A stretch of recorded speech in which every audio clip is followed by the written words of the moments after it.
Hello. Hello. Can you আসসালামু here আলাইকুম me? Sir. ওয়ালাইকুম আসসালাম। আচ্ছা শোনেন, আপনাদের তো লোক আরো আসবে, আমরা let's wait till 7:15, what you say? 7:15 শুরু করি, হ্যাঁ? ঠিক আছে স্যার, মাত্র 23 জন হয়েছে।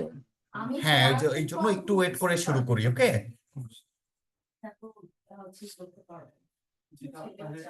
আমি জাস্ট কেন কনসার্ন যে পরের সিলেবাসটা কিন্তু মানে আমি সবাইকে রিসেন্টলি যেহেতু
আসসালামু আলাইকুম।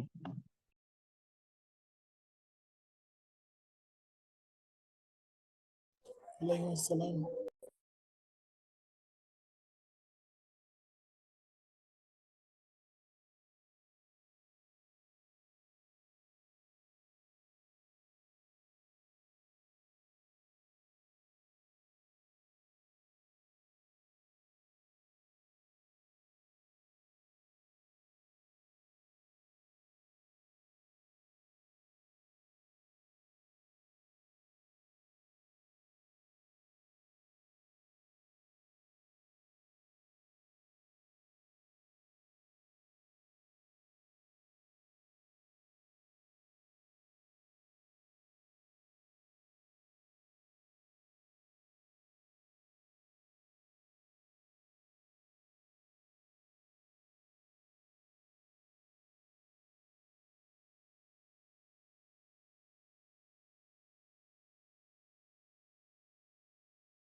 Hello. Hello, can you hear me? Yes, sir. Yes, sir. Okay, wonderful. So let's get started then. Let's get started with cost of debt. If you recall the last class, how far did we go? We did talk about how to calculate the cost of equity, and we looked at different tools, different techniques and mechanism of calculating of cost of equity, isn't it? And I hope you guys are comfortable with those and you understood the different situation and how to find out the growth. If there is no growth, only indication of maybe dividend history or maybe retention ratio and so forth, or maybe dividend payout ratio, when to apply what, you understood it quite well, isn't it? তাই না? মোটামুটি বোঝা গেছে না ওইগুলা? Yes, sir. Good. So now we are going to focus on cost of debt, how to calculate the cost of debt, and then we'll be looking at how to calculate cost of preference share, and then finally how to calculate cost of weighted average cost of capital. So that is the objective of today's class, and then we'll be solving few exam standard questions.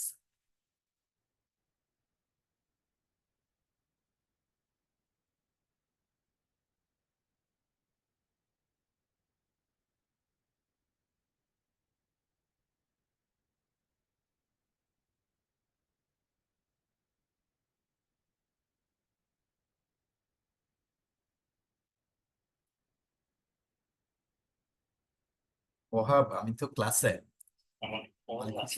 আমি class শেষ করে phone দিব। Okay.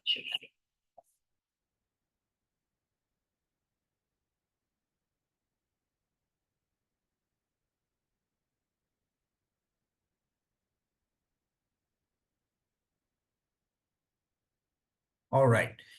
So now let's talk about cost of debt.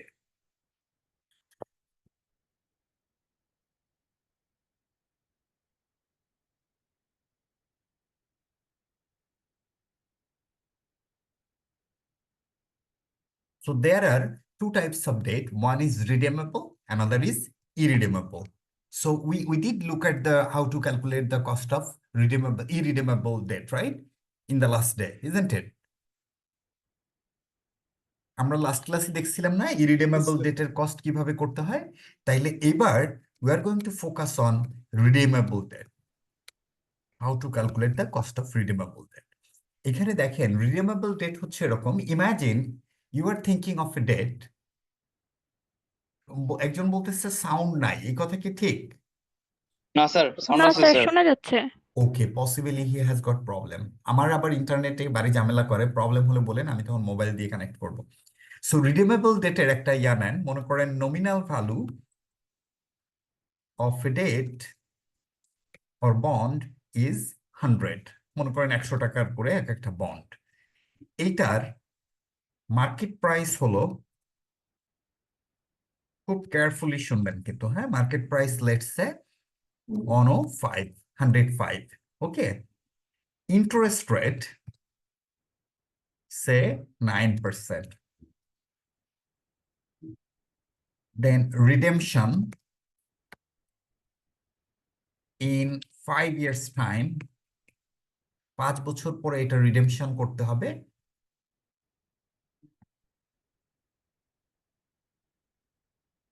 on 105 টাকা এটাকে redemption করতে হবে, এবং you have been given the tax is 30% because this interest is subject to tax shield. So এই জন্য এই ইনফরমেশন গুলো দেওয়া আছে। এখন দেখেন, here is a trick, here is a catch. What is the catch here? Just 1 second. Okay, all right. So Aziz, আপনি ওই রিকানেক্ট করেন, তাইলে আর অসুবিধা হবে না, আই গেস। হ্যাঁ, আচ্ছা। এখন what do we see here? আমরা দেখি যে এখানে নমিনাল ভ্যালু দেওয়া আছে, মার্কেট প্রাইস দেওয়া আছে, এবং আচ্ছা, রিডেমশন ভ্যালু 105 না দিয়ে এটারে একটু বাড়িয়ে দেই, তাহলে এটা ভালো হবে। তাহলে market price is 105, interest rate 9%, redemption after 5 years হচ্ছে 108 এ করতে হবে, এবং tax rate is 30। So situation is bit interesting, তাই না, অ্যান্ড এ বিট কমপ্লিকেটেড। কেন? আপনি নমিনাল ভ্যালু একটা বন্ডের 100 টাকা, বাট আপনি যখন মার্কেটে ফ্লোট করতেছেন 100 টাকার bond, you are able to sell it at 105, right? And you need to pay interest at the rate of 9%, and you are going to pay the interest on nominal value, not the market price. আবার 5 বছর পরে কিন্তু এই বন্ডটাকে redemption করতে হবে, তার মানে 108 প্রাইসে রিডেমশন করতে হবে। Therefore, এই যে interest rate, nominal interest rate no longer applicable or no longer valid. এইটাকে তখন এফেক্টিভ ইন্টারেস্ট রেট বের করতে হবে থ্রু হচ্ছে আপনার আইআরআর অথবা ইন্টারপোলেশন মডেলে। আপনারা কি আমার কথা বুঝতেছেন? তাহলে রিডিমেবল ডেটের কি সিচুয়েশন থাকে, এই যে এরকম কাইন্ড অফ সিচুয়েশন যদি থাকে, তখন আমরা দেখেন ইরিডিমেবল ডেটের ক্ষেত্রে কি করছি, only interest divided by market price, তার থেকে ট্যাক্সটাকে মাইনাস করছি, করে আমরা we got the effective rate of interest, তাই না? কিন্তু রিডিমেবল যখন হচ্ছে, we can't really apply that. কেন পারতেছি না? দেখেন, আমি যদি 9 এবং 105 দিয়ে করি, we are ignoring that redemption value. এই রিডেমশন ভ্যালুর জন্য এটার একটা ইম্প্যাক্ট আছে এফেক্টিভ ইন্টারেস্ট রেটে। সো আমরা যদি এটাকে কনসিডার না করি, তাইলে আমাদের এফেক্টিভ ইন্টারেস্ট রেট ক্যালকুলেশনটা ঠিক মতন হবে না। Therefore, we need to apply the IRR rate. Now, IRR রেটে আমরা জানি যে ইউজুয়ালি হচ্ছে একটা, we need to consider one positive value or one negative value, and we need to consider two different discounting rates. Now I'm going to tell you how to select or how to elect two different discounting rates. যে দুইটা discounting rate আমি কিভাবে select করব, so that is very important here. Focus very carefully. Nominal value is 100, market price 105. Is it a good news or bad news for the business? বলেন তো? So good Bad news. news. It is a good news. It's not a bad news. কারণ হচ্ছে আপনি 100 টাকার মন বিক্রি করে আপনি পাচ্ছেন 105 টাকা। Business is beneficial, isn't it? মানে বিজনেস তো beneficiary issue. Now, interest rate 9%. What will be the impact on the interest rate in that case? Will the effective interest rate go up or go down? Go down, sir. Very good, Jubair. That is super quick and it's really appreciable. কারণ হচ্ছে যেহেতু আমি 100 টাকার bond বিক্রি করে 105 টাকা পেয়েছি, but I am going to pay interest on my nominal value which is 100, therefore effectively my interest rate will go down. Now redemption করব 5 বছর পরে on 8, that is like reverse.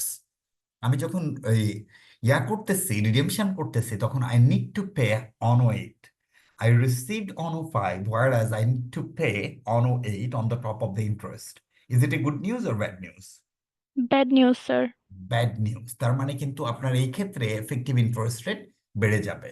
So আমরা যদি এইভাবে চিন্তা করি, তাইলে একটার জন্য আমার এফেক্টিভ ইন্টারেস্ট রেট কমতেছে, আরেকটার জন্য এফেক্টিভ ইন্টারেস্ট রেট বাড়তেছে। সো আমরা মনে করতেছি তাইলে ইফ উই কনসিডার দিস, তাহলে কোনোভাবেই এটা আসলে অ্যারাউন্ড 10-এর মতনই হইতে পারে ওভারঅল ইম্প্যাক্ট, তাই না? কারণ হচ্ছে দেখেন 100 থেকে 105 হচ্ছে, আর এখানে হচ্ছে 108 হচ্ছে। সো এটার জন্য একটু কমবে আর এটার জন্য বাড়বে। এটা করে আমি 10 বা 11 আমি নিতে পারি, that will be my higher range. মানে আমার যে লিমিট থাকবে না, আমার যে রেঞ্জের হায়ার লিমিট কত ধরতে পারি আমি? 11। আপনারা কি আমার কথা বুঝতে পারতেছেন যে আমার এফেক্টিভ ইন্টারেস্ট রেট 11-এর বেশি হওয়ার চান্স আসলে খুব লিন? Do you get my point of view? Yes sir. Okay, তাহলে this is how we can select 11%। যদি কারো কোনো সমস্যা থাকে আমাকে বলতে পারেন। মানে এইটা যে যদি আপনি না বুঝেন ট্রাভেলটা কি হবে, এক্সাম হলে you cannot really like mix and match, যদিও এটার ট্রায়াল অ্যান্ড এরর বলা হয়, we don't have that luxury বা liberty to spend so much time on that. Maybe 3 মার্কের ম্যাথ এটা, তো এইটার জন্য কি আমি অনেক সময় ব্যয় করব? 3 মার্কের জন্য আমি maybe I will get 5 minutes time. So এটার মধ্যে আপনাকে এটা সলভ করতে হবে। That's why you got to be really smart how to elect two different rates within like nanoseconds or few seconds. So 11%, did everyone get how to elect calculated that 11%, how to fix that 11%? Sir একটু sir মানে একটু sir এখন যদি sir একটু একটু বুঝতে বুঝতে ভালো পারি হলে। আরেকবার একটু। হ্যাঁ হ্যাঁ, এইটাই তো আমি তো এটা জানতে চাই। I want you to participate and you will come up with this. না স্যার আমি বুঝতেছি না স্যার বা ওই এই যে জায়গায়। হ্যাঁ রিডেমশন ইন 5 এর 108 এরপরে হুম, যা বললেন যে এরপরে যেভাবে 11%টা নিয়ে হ্যাঁ আসলেন আচ্ছা, এইখানটাই বুঝতে পারি। প্রথম থেকে আপনাকে দেখতে হবে আপনার নমিনাল ভ্যালু কত বন্ডের? 100 টাকার বন্ড, তাই না? 100 টাকার বন্ড বিক্রি করে আপনি পেয়েছেন জি sir. 105। So it's a good news for you. Therefore আপনার 105টা কিন্তু কি এক বছরে নাকি? না, এটা তো আপনি বিক্রি করতেছেন। মনে করেন আপনার বলে না বন্ড, ওই যে সুকুক বন্টন ছিল না, আছে না মার্কেটে, বেক্সিমকোর স্যার সুকুক বন্ড। সো আপনি যখন বন্ডটা ফ্লোট করছে, ওই যে 100 টাকার বন্ড বিক্রি করে বেক্সিমকো ধরেন 105 টাকা পাইছে। Is it good news or bad news for Beximco? It's a very good news for Beximco, তাই না? কারণ 100 টাকার বন্ড সে বিক্রি করছে 105 টাকা হায়ার ভ্যালুতে। নাও ইন্টারেস্ট রেট হচ্ছে 9%। তার মানে বেক্সিমকো কিন্তু ইন্টারেস্ট দিবে 100 টাকার উপর, যদিও সে 105 টাকা পেয়েছে। They will pay interest on the nominal value. So it is a good news for the entity, তাই না? জি দেয়ারফোর স্যার। আমি বলতে পারি আমার এফেক্টিভ ইন্টারেস্ট রেট কিন্তু 9-এর থেকে কমে গেল, এখানে কমে গেল না? জি হ্যাঁ স্যার। স্যার, কমে গেছে। ইয়েস। কিন্তু পরবর্তীতে আমি কিন্তু ইচ্ছা করে এটারে কমপ্লিকেটেড করছি, বুঝছেন, because I wanted you to like think of it. এই যে রিডেমশন ইন 5 ইয়ার্স, 5 বছর পরে যখন সুকুক বন্ড ম্যাচিউরড হবে, তখন বেক্সিমকোর ওই মনে করেন প্রসপেক্টাসে ওইভাবেই বলা আছে 5 বছর পরে সে রিডেমশন করবে 108 টাকায়। তার মানে it becomes obligation for them, এটা অবশ্যই তাকে 108 টাকাই রিডেমশন করতে হবে, তাই না? এইটা বলেন, পেয়েছে 100 টাকা, এই মানে সরি 100 টাকার বন্ড বিক্রি করে 105 টাকা পেয়েছে, whereas they need to redeem at 108. Is it a favorable news or unfavorable news? Sir unfavourable news sir. Unfavourable news. তা আনফেভারেবল হলে কি তখন আমার ইন্টারেস্ট রেট বেড়ে যাবে না কমে যাবে? বেড়ে বেড়ে যাবে। যাবে। বেড়ে যাবে। তো আমি প্রথম এসে আমার এফেক্টিভ ইন্টারেস্ট রেট কমতেছে, স্যার আনফেভারেবল কেন স্যার? আনফেভারেবল আপনি 105 টাকা পাইছেন কিন্তু আপনার দিতে হবে 108 টাকা ও রিডেমশনে। আচ্ছা স্যার, স্যার বুঝতে এটা পারছি। 5 বছর পরে। ঠিক আছে, 5 বছর পরে। So, আমরা টাইম ভ্যালু অফ মানি নিয়ে আপাতত কনসিডার করতেছি না, ওইটা আমার ওই যে এফেক্টিভ ইন্টারেস্ট রেটে চলে আসবে। নাও আমার একটার জন্য এফেক্টিভ ইন্টারেস্ট রেট কমতেছে আর একটার জন্য বাড়তেছে। এখন আমরা তো বলতেছি ইট is A trial and error technique. তো ট্রায়াল এন্ড এরর টেকনিকে আমি বলতে পারি না যে well my interest rate won't go more than or beyond 11%. Can I say that? Can we make these assumptions in this situation? হ্যাঁ sir, এটা তো বলতে পারি যে আমার ইন্টারেস্ট রেট বাড়বে। হ্যাঁ, বাড়বে তো, কিন্তু ইউ নিড টু লকে মানে থিঙ্ক অফ এ ফিগার। আমি বাড়বে টু হোয়াট এক্সটেন্ট, মানে 9 থেকে বেড়ে তো আর 90 হবে না, বা 9 থেকে বেড়ে 1900 হবে না, তাই না অপু? জি তাইলে জি এইটাকে আমাকে একটা জায়গায় তো লক করতে হবে, সেটা হচ্ছে রেশনালি লক করতে হবে। So don't you think in this situation 11% seems rational? জি স্যার, ঠিক আছে, বুঝতে ঠিক পারছি। আছে, এবার বুঝছেন? জি okay, now you got the higher range, তাই না? এবার তাইলে একটা লোয়ার রেঞ্জ লাগবে না? জি আমরা ইউজুয়ালি বলা হয় থিওরিটিক্যালি যে আপনি যত কম নিবেন ডিফারেন্স তত ভালো। সো আমরা লেটস স্টিক টু 6%, এবং আমরা ধরে নেওয়া হয় যে 5% gap is quite okay, but রিয়েলিটিতে আপনি হয়তো আরো কম নিলেও ভালো। সো আমি 6 আর 11%-এর গ্যাপ নিলাম, তার মানে আমি মনে করতেছি my effective interest rate will fall between 6 to 11%. Can we say that? Yes sir. Yes sir. Sir তাইলে এই আমরা যদি বলেন। গ্যাপটা আরো বেশি নেই তাহলে কি আনসার কি আনসার ওই ডিফারেন্স যেটা হয়, আসবে? ডিফারেন্স আসে, যত গ্যাপ বেশি নেবেন তত প্রিসিশন কমে যায়। তো ইটস ফাইন, কিন্তু যখন আপনি এই চিন্তাটা মানে যত বেশি স্মার্টার এবং শার্পেন ওয়েতে করতে পারবেন তত বেশি আপনি ক্লোজ নিতে পারবেন। সো ইউজুয়ালি যেটা হয়, আমি যে টেকনিকটা দেখাই দিলাম এটা, that is quite well proven. হ্যাঁ, কারণ আমি এরকম চিন্তা ভাবনা করে এই টেকনিকটাই বের করছি, এবং এই টেকনিকটা ইউজ করলে আমি দেখছি অলমোস্ট 100% কেসে একবারই রেজাল্ট পাওয়া যায়। বুঝে গেছে? Yes sir. হুম। তাহলে এই যে রেঞ্জটা আমরা সেট করলাম, ডিড ইউ গেট ইট সবাই?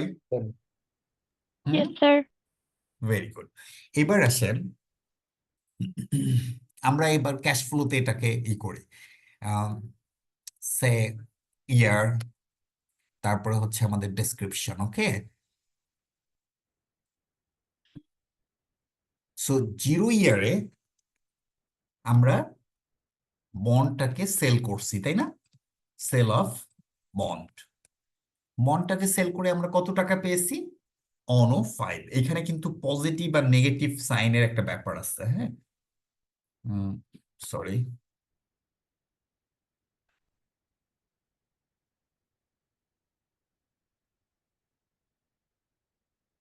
এই যে সেল অফ বন্ড, বন্ড বিক্রি করে আমি কয় টাকা পেয়েছি? 105 টাকা পেয়েছি না? এবং এটা কি বিজনেসের জন্য আমি যেভাবে চিন্তা করি, it is positive for the business, therefore will consider it positive. ঠিক আছে, তার মানে সেল অফ বন্ড 105 টাকা। এবং আমরা এখানে অ্যানুইটি অ্যাপ্লাই করব 1 to 5। আমাকে কি দিতে হবে? ইন্টারেস্ট দিতে হবে না? স্যার। ইন্টারেস্ট দিব কত করে? 9%। এখানে একটা জিনিস খেয়াল করবেন, বেস্ট ওয়ে টু সলভ, আমি আগে বলতাম হচ্ছে যে আপনারা অ্যাজিস করে যাবেন এবং শেষে আইআরআর থেকে 30% জাস্ট নক অফ করে দিবেন, then you will get the effective interest rate. কিন্তু ওইটাও আমি করে দেখছি কি একটা প্রবলেম হয়ে যায় ওখানে, রিয়েল মানে এফেক্টিভ রেটটা একটু গড়বড় হয়ে যায়, মানে ঝামেলাপূর্ণ। So better we eliminate the effect of tax from here. তার মানে যে ইন্টারেস্টটা, imagine how much interest do I need to pay on 100? 9%, তাই না? তার মানে 9 টাকা আমাকে ইন্টারেস্ট দিতে হবে। So after tax how much will be hour cash outflow? 9 into 70%. Can we say that? G sir.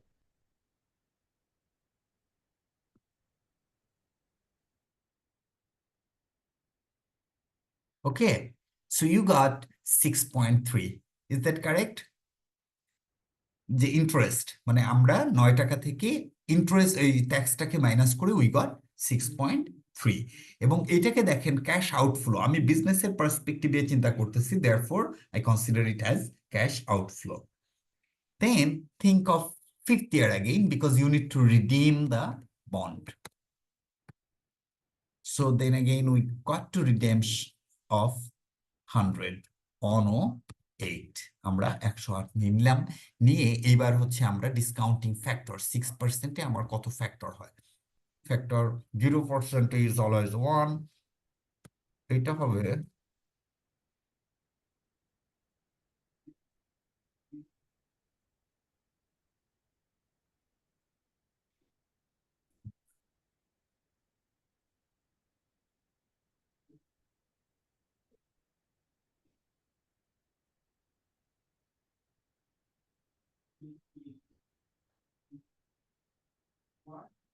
ওকে, এই যে দেখেন আপনার you got the discounting factor.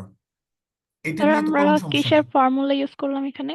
ও এখানে তো অ্যানুইটি ফ্যাক্টরের ফর্মুলা ইউজ করলাম যে 1 to 5 years same interest rate দিতে হবে, তার মানে ইট বিকামস অ্যানুইটি। সো ওইটারে জাস্ট আমি ইউজ করলাম 1 minus 1/1.06 to the power 5 divided by 0.06। ওই যে বইয়ের যে ফর্মুলাটা আছে ওইটারই আমি আমার মতন করছি যেন এক্সেলে ইউজ করা যায়। ওকে, এই ডিসকাউন্টিং ফ্যাক্টর নিয়ে কি কারো কোনো সমস্যা আছে নাকি? এটা কি প্রেজেন্ট স্যার ভ্যালু কি স্যার এটা? হ্যাঁ বলেন।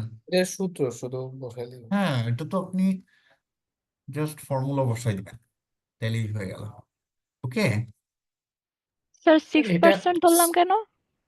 স্যার কোনটা? এটা তো ও স্যার সরি, বুঝতে পারছি। 6% ওই যে বলছিলাম 5 কমায় নিয়ে তারপরে ধরছি, তাই না? Sir Yes, sir. 11% তো মনে হয় 0.11 হবে না? কোনটা? হ্যাঁ তাই নিয়ে এসছি না। স্যার 0.01 হবে নাকি 0.11? না সরি সরি সরি, এটা এটা ভুল হয়েছে। জি স্যার। হুম, এবার ঠিক আছে। না থ্যাংক ইউ শোন, কারণ ওইটা ইট ডিডন্ট মেক সেন্স। এবার ঠিক আছে, ঠিক আছে। এবার লেটস মাল্টিপ্লাই দেম।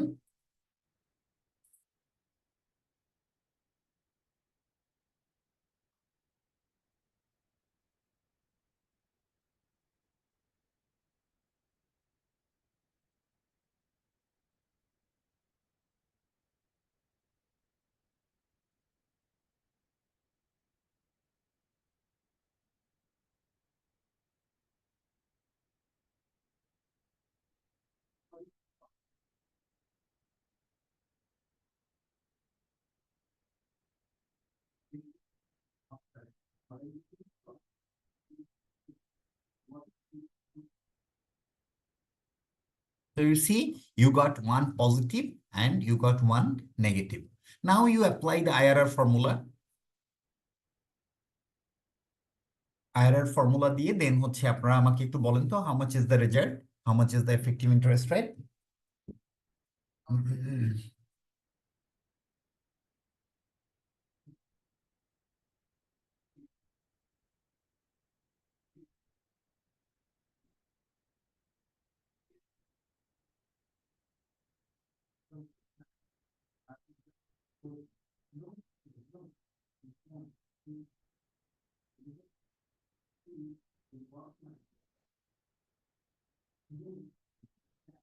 ক্যালকুলেট করতেছেন আপনারা?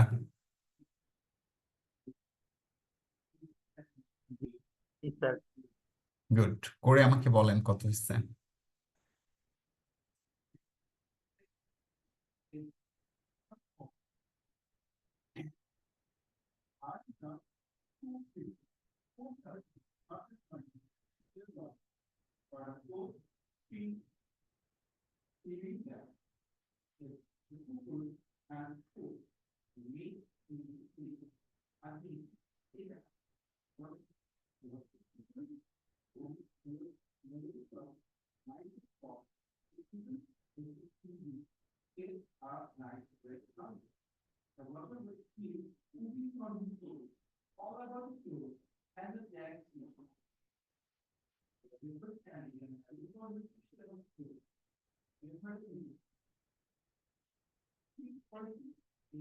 Ten point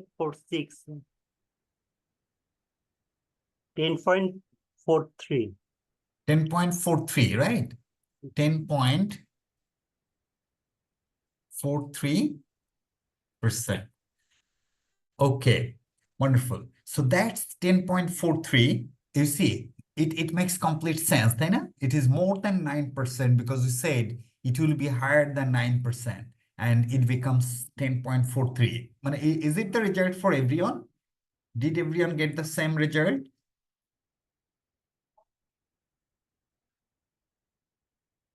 এটা একটু বিট হায়ার মনে হচ্ছে আমার কাছে, বুঝছেন? এই রেজাল্ট কি ঠিক আছে?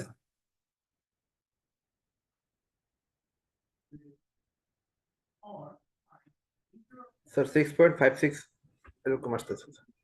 6.56 এরকম আসতেছে না, কিন্তু এই যে 10.43 যে বলছেন এটা কিন্তু হয় না, কারণ আফটার ট্যাক্স এফেক্ট বাদ দিয়ে এরকম হয় না। কত বললেন আপনি? 6.56? জি sir 6.56 hmm, it could happen, it could happen, কিন্তু 10.43 লুকস মানে আনএক্সেপ্টেবল রেজাল্ট। কারণ কোনোভাবেই আপনি ইয়া বাদ দিলে, মানে 30% ট্যাক্স বাদ দিলে, বুঝছেন, এইগুলো কিন্তু রেশনাল অ্যাপ্লাই করবেন। এই যে রেজাল্টটা, যে somebody said 10.43, আমার কাছে মনে হচ্ছিল how come it could be correct, কারণ এটা তো হয় না। 30% যদি আমি টপ লাইন থেকে মাইনাস করি, তাইলে 30% বাদ দিলে এটা হয় 8% হইতে পারে। তো হাউ কাম যে 10.43 হবে? ঠিক আছে, আপনারা কিন্তু এই জিনিসগুলো you got to be very careful. এখন বলেন তো, did you understand the logic and rational and how to calculate this IRR in this context? Did you understand this, নাকি বোঝা যায়নি?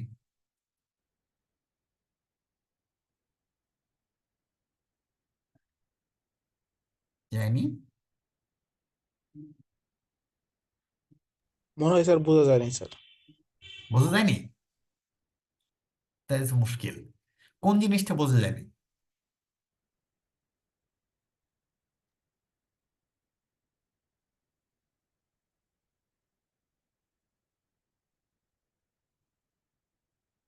আমাকে তো বলতে হবে যে আমি এই জায়গাটা বুঝতেছি না, তাহলে তো আমি সেই জায়গাটা ক্লারিফাই করে দিব। স্যার লেকচারের শুরুর পার্টটা স্যার মিস করে ফেলছি, যার ও কারণে না, তাইলে I am not gonna repeat that. ওইটা আপনার ওই রেকর্ডেড যদি থাকে, you please go for that. তাহলে আপনার এটা আমি এন্টারটেইন করতে পারতেছি না, I am sorry about that. অন্য কেউ? Okay sir, thank you sir. Hmm hmm. What about others? Sir IRR বুঝতে বের করে পারছি তো বুঝছি। এই পর্যন্ত বুঝছেন তাই তো? জি স্যার। Okay, very good. তার মানে তো আপনারা বুঝে ফেলছেন। এইবার let me give you another scenario. Now you need to come up with your own solution applying the techniques which I have just shown. Okay,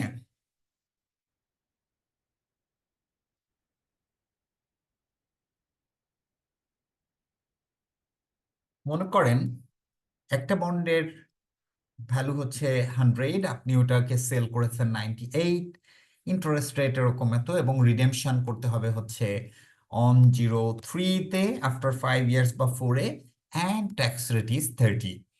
So how you are going to take that two different discounting rate and then solve this problem? What will be the range of the discounting factor in this situation?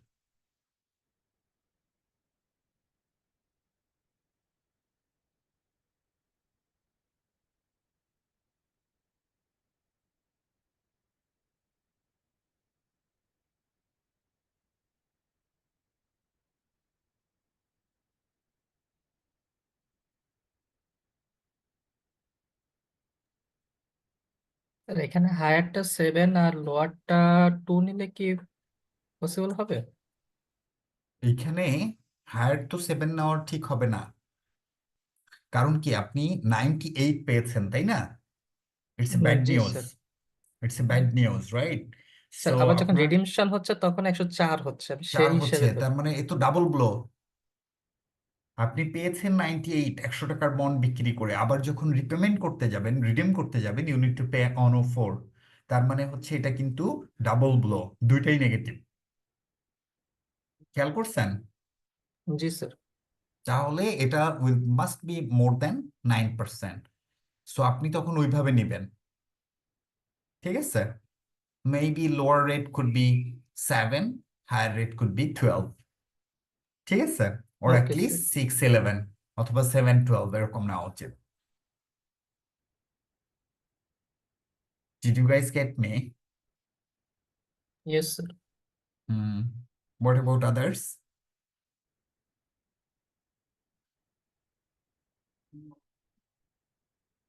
কেউ কিছু বলেন, আমি বুঝতেছি না if you are understanding.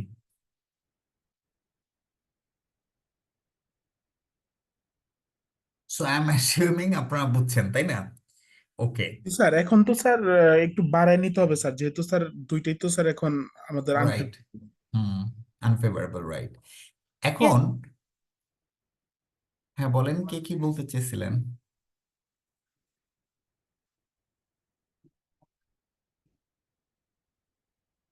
আচ্ছা, now let's move on to the next one. Next অনেক সময় থাকে রিডেমশনের ক্ষেত্রে, হ্যাঁ, রিডেমশন ইন 5 years অন ও 4 or 20 ইকুইটি শেয়ারস থাকে না? যে আপনার যেমন সুকুক বন্ডে কিন্তু বলা আছে, বুঝছেন, রিডেমশন আছে, অথবা হচ্ছে you can convert, you are allowed, you have the option to convert them into equity shares. So আপনার একটা বন্ডের বদলে আপনি কয়টা করতে পারবেন? আপনি 20টা ইকুইটি শেয়ারস পাবেন। মনে করেন আপনার ইকুইটি শেয়ারের কারেন্ট ভ্যালু হচ্ছে 4.8, রাইট, এবং ডিভিডেন্টের গ্রোথ ইজ 7%। আপনার ডিভিডেন্টের গ্রোথ হবে হচ্ছে 7%। সো আমরা উই ক্যান অ্যাসিউম দ্যাট যে share price will grow at the same rate, sorry এটা হচ্ছে 4.8% না, 4.8 হবে। ওকে, এটা তো গন্ডগোল হয়ে গেল।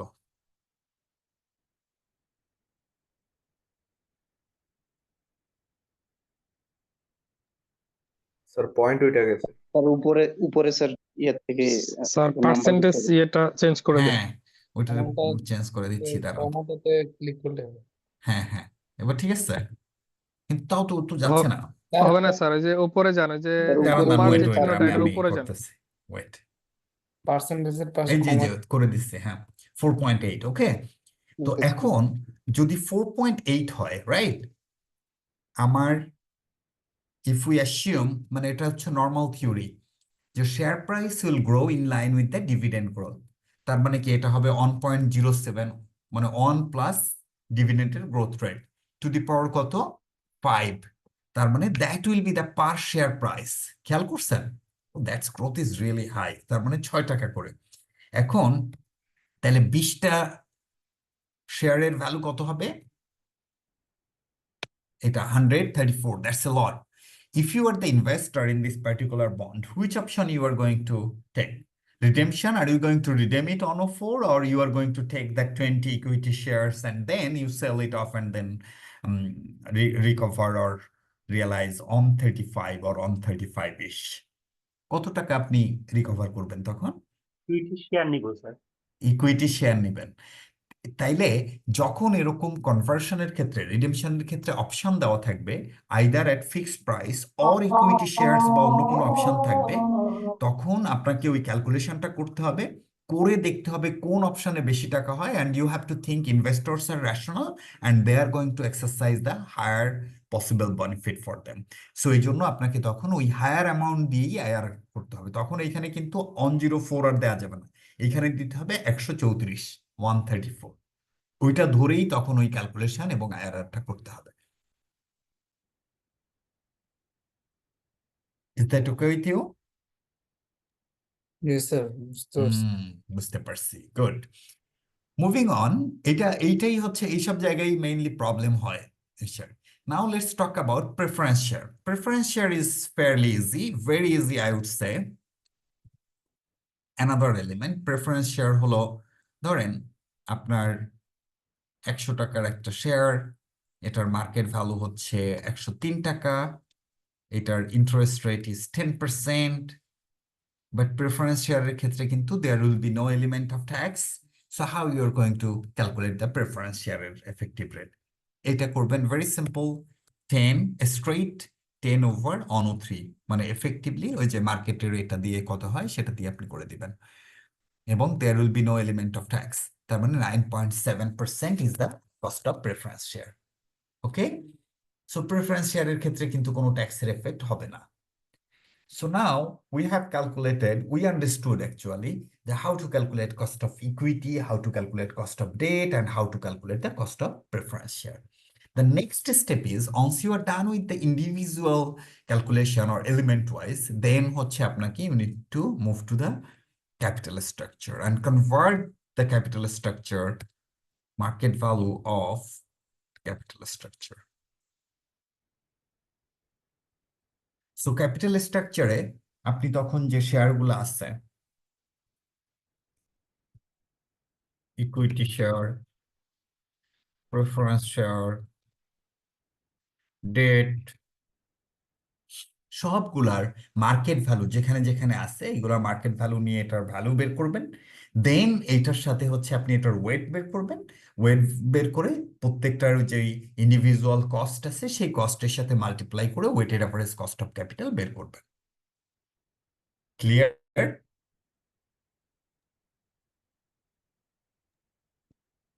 হ্যালো, মনে স্যার করেন, উই ক্যান হিয়ার স্যার।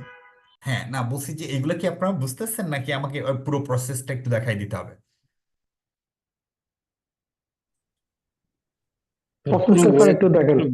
আচ্ছা, ওকে ওকে ফাইন। তাইলে let's take hypothetical figure.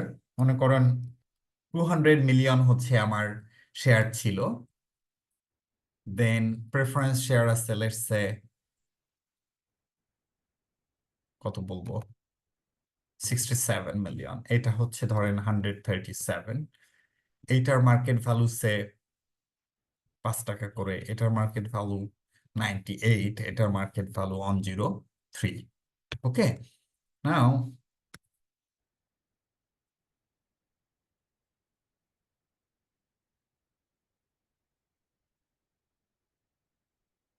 this is the market value of capital structure. Say this is 17%, এইটার হলো let's say 11%, and এটা হলো 8%। এটারও কিন্তু রেশনাল আছে। ইকুইটি শেয়ারের সবসময় কস্টিং বেশি হয়, আমরা দেখছি না গ্রাফে, ওই যে ক্যাপিটাল স্ট্রাকচারের বিভিন্ন theory, traditional theory, theory, always equity shares এর রেট ইজ 11%, প্রেফারেন্স শেয়ার হচ্ছে like it sits between this two, so এটার হচ্ছে 11%, এবং ডেট হচ্ছে লিস্ট, কারণ হচ্ছে they get the priority, that sits on the top, in case of liquidation they get it, এটা হচ্ছে 8%। সো দিস ইজ হাউ আপনার 11, 17, 11 and 8% এইভাবে তাদের ইয়াটা হলো। এখন যদি আমি WSCC ক্যালকুলেট করি, বেস্ট ওয়ে টু ডু হচ্ছে এই যে মনে করেন, আমি জাস্ট ইয়াটা দেখাই ফর্মুলাটা আপনার, there are multiple ways of doing it, but easiest way দেখেন কোনটা, 1000 times 17% plus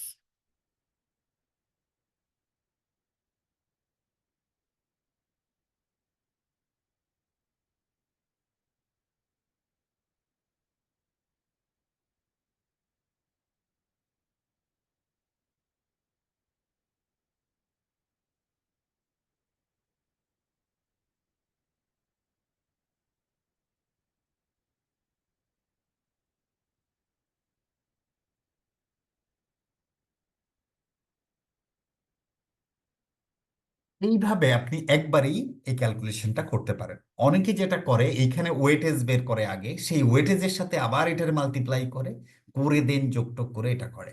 সো এটা এত কিছু দরকার নাই, straight way if you can put it into the formula and then use the calculator and you find out the weighted average cost of capital.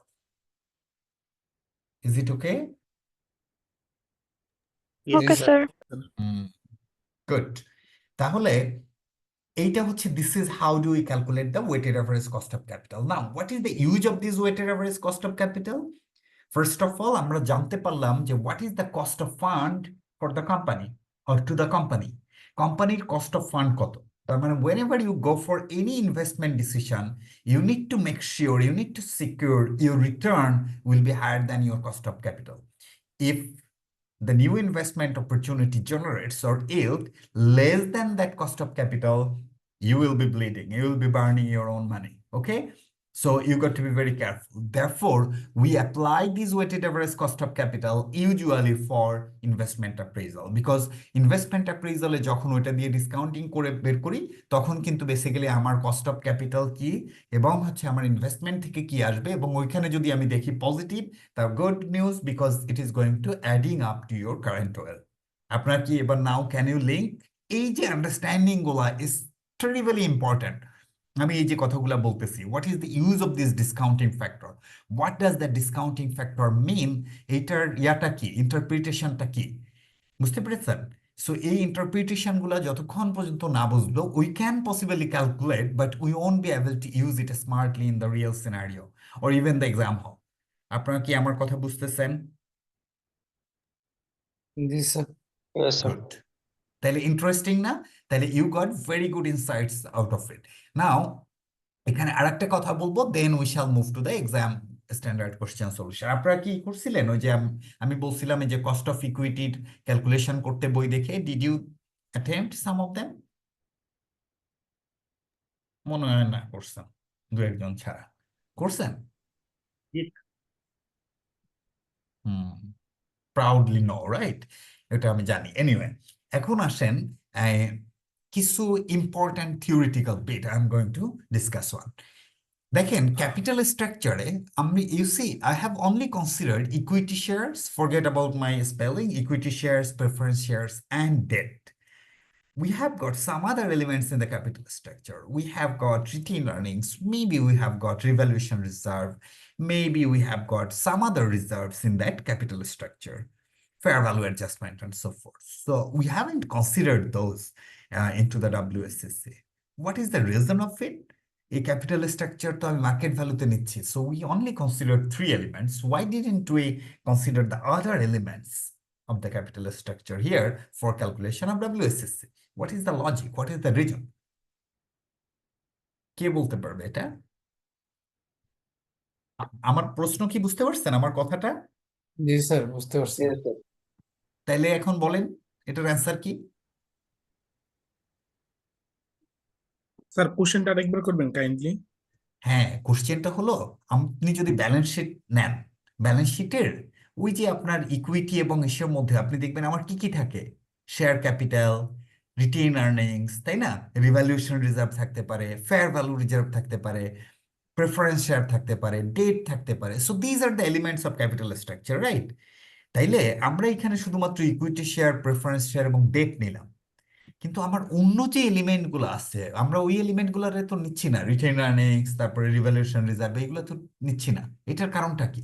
Sir ওগুলো কি internally আমরা- জেনারেট করা sir হচ্ছে না? এগুলোর মেবি কস্ট হয় না internal ওগুলো দেখে। কস্ট হয় না স্যার। এটা কোনো কথা, কস্ট হয় না? আপনার স্যার, ফাইন্যান্সের invest- লোক, আপনি বাসায় টাকা রাখলেও তার কস্ট আছে। কারণ কি? আপনি বুঝতেছেন না, বাট কস্ট ইজ হ্যাপেনিং। কিভাবে হয় আমি আপনার বলি। যেমন আপনি বাসায় টাকা রেখে দিলেন, হ্যাঁ, এটা প্র্যাকটিক্যালি হয়। এখন বিডিটি ফর্মে রাখলেন, the way dollar price is increasing, effectively valuation of your money is coming down day after day. আপনি কি খেয়াল করতেছেন আমার কথা? মনে করেন 10,000 জি, টাকা স্যার। রাখছেন, 100 টাকা করে ডলারের দাম ছিল, আপনি কত ডলার পাইতেন? মেবি $100 পাইতেন, রাইট? জি স্যার। এখন ওই 2-3 মাস পরে দেখলেন এই ডলারের দাম হয়ে গেছে 120 টাকা। সো আপনার টাকা কিন্তু 10,000 আছে। Only Dam people will think, ও আমার টাকা তো ঠিকই আছে। এফেক্টিভলি টাকা ঠিক নাই, কারণ আগে যে আপনি 100 টাকা দিয়ে যে পারচেজিং পাওয়ার ছিল, আপনি আগে কমে গেছে। হ্যাঁ, আগে 100 টাকা দিয়ে আপনি $100 পাইছেন, এখন এটা হয়ে গেছে 120। তাহলে আপনি কত ডলার পাবেন দেখেন? এফেক্টিভলি আপনার purchase power of those money has gone down, and আপনি এখন দেখেন $83 পাচ্ছেন এগেইনস্ট 100। সো তার মানে কি আপনার ওটার কস্ট কিন্তু হয়ে গেছে। কস্ট এরকম না এসে আপনাকে নিয়ে চলে যেতে হবে, এরকম না। আর এটা কি ইন্টারনাল বা এক্সটার্নাল ইসের জন্য আমার এটা হচ্ছে ইকোনমিক আপনার? সিচুয়েশন, তারপরে হচ্ছে আপনার ইনফ্লেশন, আপনার এইগুলো কেন হয়? এটা তো Opportunity mainly cost because of inflation. So আপনার যখন ইনফ্লেশন হয়ে যায় অটোমেটিক্যালি, কারণ কি ইনফ্লেশন হইলে কি জিনিসের দাম বেড়ে যায়। মনে করেন এটা ডলার না, এটা হচ্ছে চালের দাম, সেম আপনার পারচেস পাওয়ার কমে যাবে। আগে পাইতেন 100 কেজি চাল, এখন পাবেন হচ্ছে আপনি 83 কেজি চাল। বুঝতে পারছেন? সেম 10,000 টাকা দিয়ে। সো নট নেসেসারিলি আপনার 10,000 টাকা কমে যাইতে হবে, 10,000 টাকার পারচেস পাওয়ার অটোমেটিক্যালি কমে যায়। বুঝতে পারছেন? মানে স্যার এই কান্ট্রি, তাহলে আমরা এগুলোর ওয়েটেড অ্যাভারেজ কস্ট ধরছি না কেন? সেটাই তো কথা আমার। ওয়েটেড এভারেজটা কি কিন্তু ধরা মানে হচ্ছে না এই এজন্য যে যে ওইগুলো হুম, ইন্টারনাল সোর্স আর এটা আর equity share, prefer share, debt এগুলো no, that is not the external? answer too. কারণ ইন্টারনাল সোর্স হইলে যে রেট থাকবে না এটা কথা না। মেইনলি যেটা হয় দেখেন, when a share is listed, তার মানে কি, equity share we got the market value, maybe 1 টাকা was the nominal value, and we got the market value of 5 টাকা. So it is assumed that, but who are the owner of those equity elements, মনে করেন retain earnings, reserve, fair value reserve, all those positive reserve or general reserve, whatever you call, that belongs to whom? Those belongs to equity shareholder. equity holder, and the investors knows it very well. এই জন্য তাদের share প্রাইসের মধ্যে automatically এই জিনিসটা impacted থাকে। বুঝে গেছে? ও শেয়ার প্রাইসের মধ্যে ওই যে 1 টাকা শেয়ার যে 5 টাকা হয়ে গেছে, এটার মধ্যে ওইটা দেওয়া আছে। Therefore, you do not need to consider all those elements separately. আপনারা কি আমার কথা বুঝতে পারছেন? Yes, sir. জি স্যার। কারণ এইটা আপনারা যে বলতেছেন ওটার কস্ট নাই, যেটা ঠিক না। কস্ট আছে, that has already been reflected in the equity share price. এই জন্য তো আমার ইকুইটি হোল্ডার, আপনি যখন একটা কোম্পানির শেয়ার কেনেন, আপনি তো জানেন you are the owner of retain earnings and everything, এবং ওইভাবেই তো আপনি তখন শেয়ারের ভ্যালুয়েশন করেন, তাই না? এই জন্য এটাকে যদি আপনি আবার কনসিডার করেন, that will B dual counting. এই জন্য খুব স্মার্টলি ওই জিনিসটাকে এক্সক্লুড করা হয়। আমি কি বুঝাইতে পারছি? জি sir. Yes, sir. Good. Very well then. এখন let's solve some exam standard question. এটা কিন্তু আমি দেখাই দিব, আপনারা করে করে আমাকে সলিউশন দিবেন, হ্যাঁ?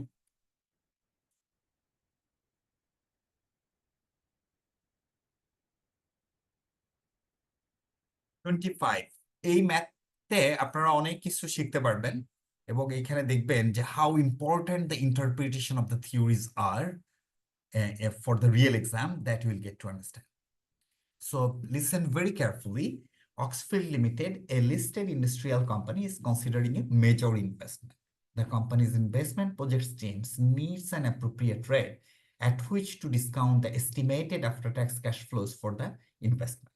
So তারা একটা ওই যে ইনভেস্টমেন্ট করতে চায়, এটার জন্য ডিসকাউন্টিং রেট বের করার চেষ্টা করতেছে। Company's normal practice is based on the weighted average cost of capital. Figures related to long-term financing এখানে দেওয়া আছে, 160 million ordinary shares, তার ভ্যালু, শেয়ার প্রিমিয়াম, তারপরে revaluation reserve, retain earning, 7.2% loan stock, এগুলোর দেওয়া আছে। Loan stock interest for the current year had just been paid. Interest is payable at the end of the next 3 years. তার মানে এই loan স্টকের duration is 3 years. All of the loan stock is to be redeemed in cash at a 5% premium at the end of 3 years. So 3 বছর পরে এটাকে redemption করতে হবে কয় টাকায়? 5% বেশি দিয়ে আর কি স্যার। তার মানে 105 টাকায় দিতে হবে, তাই তো? Now tell me, what do you understand from this para, but from this language by clause? What do you understand? Is it a redeemable bond or irredeemable bond? Sir it's renewable. Redeemable, sir. Redeemable, sir. Redeemable যদি হয়, সাথে সাথে আপনাকে click করতে হবে, possibly I need to apply which formula? IRR. IRR. Fantastic. So a dividend of 18 pence per share had just been paid. Dividend have shown an average annual growth of 7% over the recent years. তাহলে it is related to what? A dividend information? Sir এর যে growth model. Equity shares. তার মানে আমাকে I need to apply the dividend formula, এবং সাথে সাথে dividend with growth ওই ফর্মুলা অ্যাপ্লাই করতে হবে। Current share price 210। কিছু জিনিস খেয়াল রাখবেন, এইখানে 18 পেন্স মানে কি? পয়সা। 210 মানে কি? পয়সা। তার মানে যখন আপনি 18 থাকবে, এইখানেও 210 ইউজ করবেন। বা যদি এরকম থাকতো $0.18 আর এখানে দেওয়া থাকতো 210 পেন্স, তাহলে কিন্তু কম্প্যারিজনটা ঠিক মতন হইতো না। আপনারা কি আমার কথা বুঝতেছেন? Yes, sir. So always apple to apple comparison থাকবে। এখানে যদি পেন্স হয় ডিভিডেন্ড, শেয়ার প্রাইসও পেন্স নেবেন। এখানে যদি ডলার হয়, তাইলে এটা ডলার হবে। যদি আমি এটা ডলারে কনভার্ট করতাম, তাহলে এটা হতো $0.18, আর এখানে হতো $2.10। ওকে, তাহলে এইখান থেকে you should be able to calculate cost of equity. এবং লোন স্টকের মার্কেট ভ্যালু দেওয়া আছে 97-এ। তাইলে you got all the information related to loan stock. এখন আমাকে বলেন তো এখান থেকে আমরা কিভাবে ক্যালকুলেট করব লোন স্টকের কস্ট?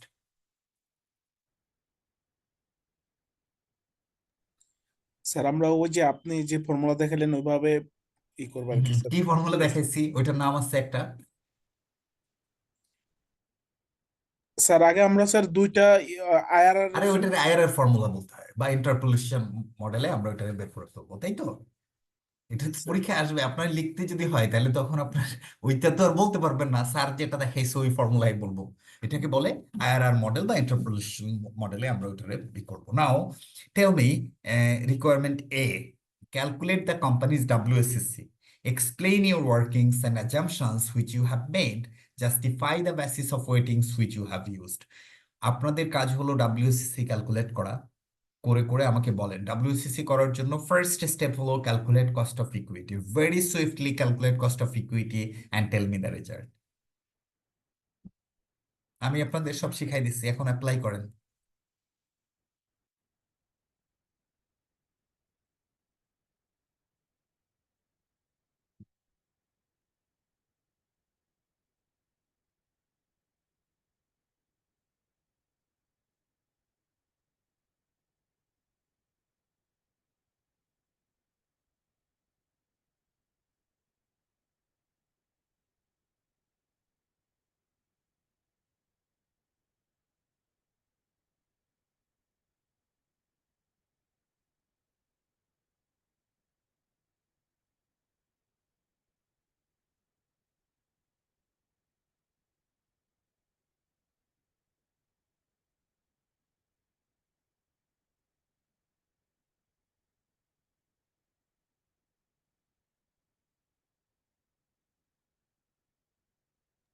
স্যার 210 টাকা কি ডলারে কনভার্ট করে নিলে ভালো হবে স্যার?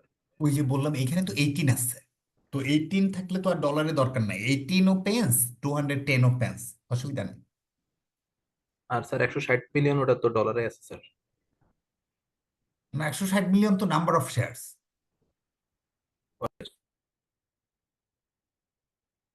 অলওয়েজ আপনি একটা বন্ডের দিয়ে ক্যালকুলেট করলে হয় বা একটা শেয়ারের ক্যালকুলেট করলে that is applicable for all.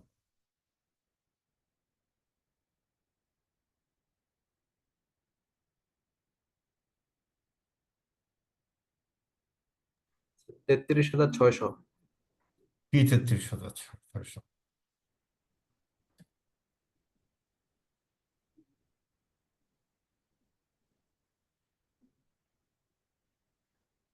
কি 33,600?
এত সময় লাগে কিন্তু কথা না, ভেরি ইজি না। কস্ট অফ ইকুইটি প্রথমে বলেন কত? Sir Cost- 15.57। না, আমাদের ফর্মুলাটা কি আগে বলেন। D1, তাই না? জি sir, D1 by P0 P0 plus G, plus হলো G। তাহলে D1 কত? 18 ইন্টু 1.07, তাই না? 18 তো জাস্ট বিন পেইড, তাহলে 18 ইন্টু 1.07। আর এটা আপনাদের ঝামেলা হচ্ছে, let me help you. divided by 0.50 plus 0.07.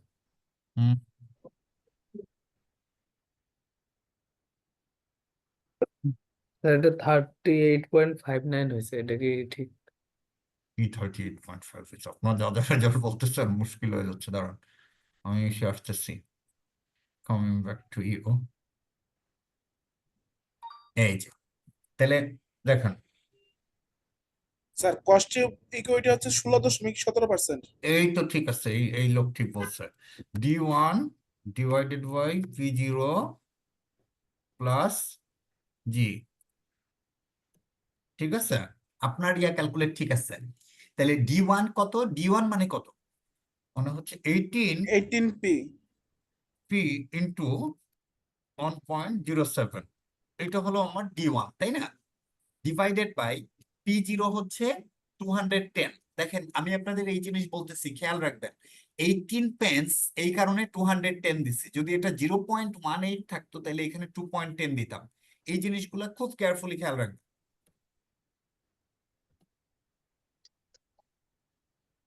Plus জি 0.07, তার মানে 16.17% ইজ দ্য কে। আমরা কি সবাই বুঝতে পারছি এটা? এটা কাজ করি। রাইট স্যার, বুঝছি স্যার। স্যার জি স্যার, বুঝতে পারছি। হুম,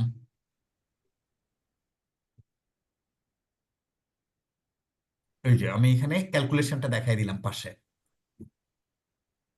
কিন্তু আপনাদের এত সময় লাগলো কেন ক্যালকুলেট করতে বা বুঝতে? Very easy. কারণ আমরা না আগের দিন দেখলাম ডিভিডেন্ড থাকলে কিভাবে ডিভিডেন্ডের ফর্মুলাই করতে হয়, করতে হয়, তাই না? এইবার let's talk about loan stock.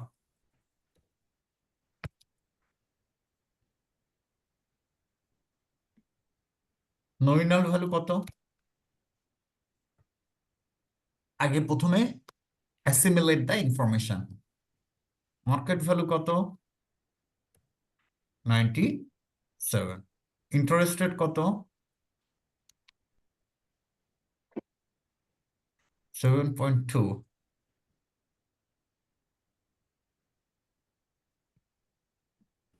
R রিডিউমশন 3 years 5%, no? On 5 redemption. তাহলে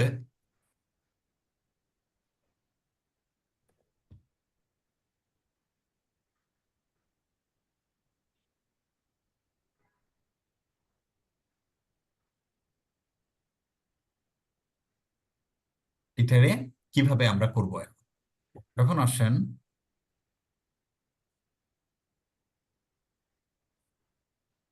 প্রথমে আমরা কত নিব, এই রেট কত নিব, এটা আমাকে হেল্প করেন। স্যার রেটটা একটু বাড়িয়ে নিতে হবে স্যার, যেহেতু স্যার দুইটা তো স্যার হচ্ছে স্যার আনফেভারেবল। 13 থেকে 15 এর মধ্যে। 13 থেকে 15 তাহলে বেশি হয়ে গেল না? আমি বলছি কি, অলওয়েজ আগে টপ রেঞ্জ সেট করবেন। হ্যাঁ, টপ কত হবে? 9। 9 হইতে পারে, রাইট। তাহলে লো কত হবে? 4 5, তাই না? or 6, 4 5 নিতে পারেন, রাইট? জি so sir. Let's take 9 here. 13 15 কেন বললেন? তার মানে আমি হায়েস্টটা হচ্ছে 13 14 ধরতে চাচ্ছিলাম। আচ্ছা, 13 14, আচ্ছা এখানে একটু কাজ করবেন আপনি, আমি বুঝতে পারছি। এই যে 7.2 আছে না, 7.2 ডিভাইডেড বাই 97, তার মানে দেখেন কত হইলো? 7.4, ঠিক আছে? সো আরো কত আছে এখানে? 5। সো ওকে ফাইন, আপনি ওই যে 8 9 এরকমই হবে, এর বেশি হবে না, ঠিক আছে? কারণ আমার তো এখানে এফেক্টিভলি দেখছেন 7.2 কে 90 দিলে এটা হচ্ছে 7.4 হয়েছে। সো আমি ওইটাকে বাড়ায় কত নিলাম? 9% নিলাম, বিকজ এখানে অন ও 5 আছে। অলরাইট, কারণ আরো বেশি এখানে এই রিপেমেন্ট করতে হচ্ছে, দেয়ারফর আই টুক 9 আর হচ্ছে এটা। তাহলে প্রথমে আমি বিক্রি করে কত পাবো? 97। 97, আর এইখানে ইয়ার হবে 1 to 3 ইয়ার্স, 1 to 3 years। কিন্তু আমার আউটফ্লো কত হবে? 7.2, 7.2 এর 70%, ওই যে আফটার ট্যাক্স 5.04। আর রিডেমশন কত হবে? অন 5, এবং এটা হবে থার্ড ইয়ারে, রাইট? এখন 5%-এ আমার এটা কত হয়? আমার এখানে চেঞ্জ করতে হবে 1.05, এটা হবে হচ্ছে 3, এটা হবে 0.05, আর এখানে হবে হচ্ছে 1.05, এটার cube. Okay, so you got this. এইখানে 9% যখন আমরা নিচ্ছি, এটা সিমিলারলি এটা হবে 1.09, এটার কিউব, এবং এটাও হবে 0.09। ওকে, এইখানে হবে হচ্ছে 0.9 এর কিউব। ওকে, সো দেখেন, we got one positive and we got one negative, which is fantastic. Now এবারে আইআরআর বের করে দেন আমাকে। খেয়াল করছেন যে এই সিম্পল মেকানিজমে আমরা একবারেই কিন্তু রেজাল্ট পেয়ে যাচ্ছি। আমাকে এখন আইআরআর বলেন কত হয়?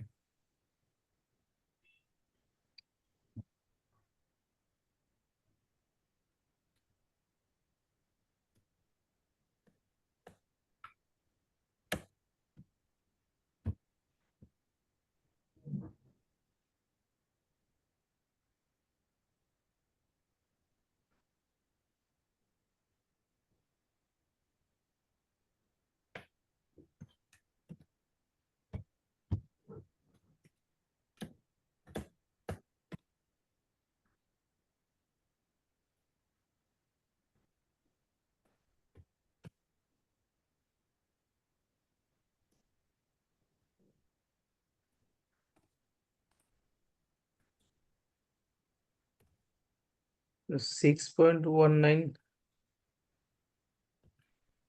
6.19। ওয়ান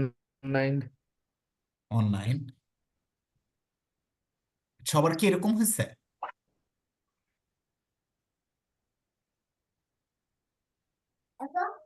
দাদা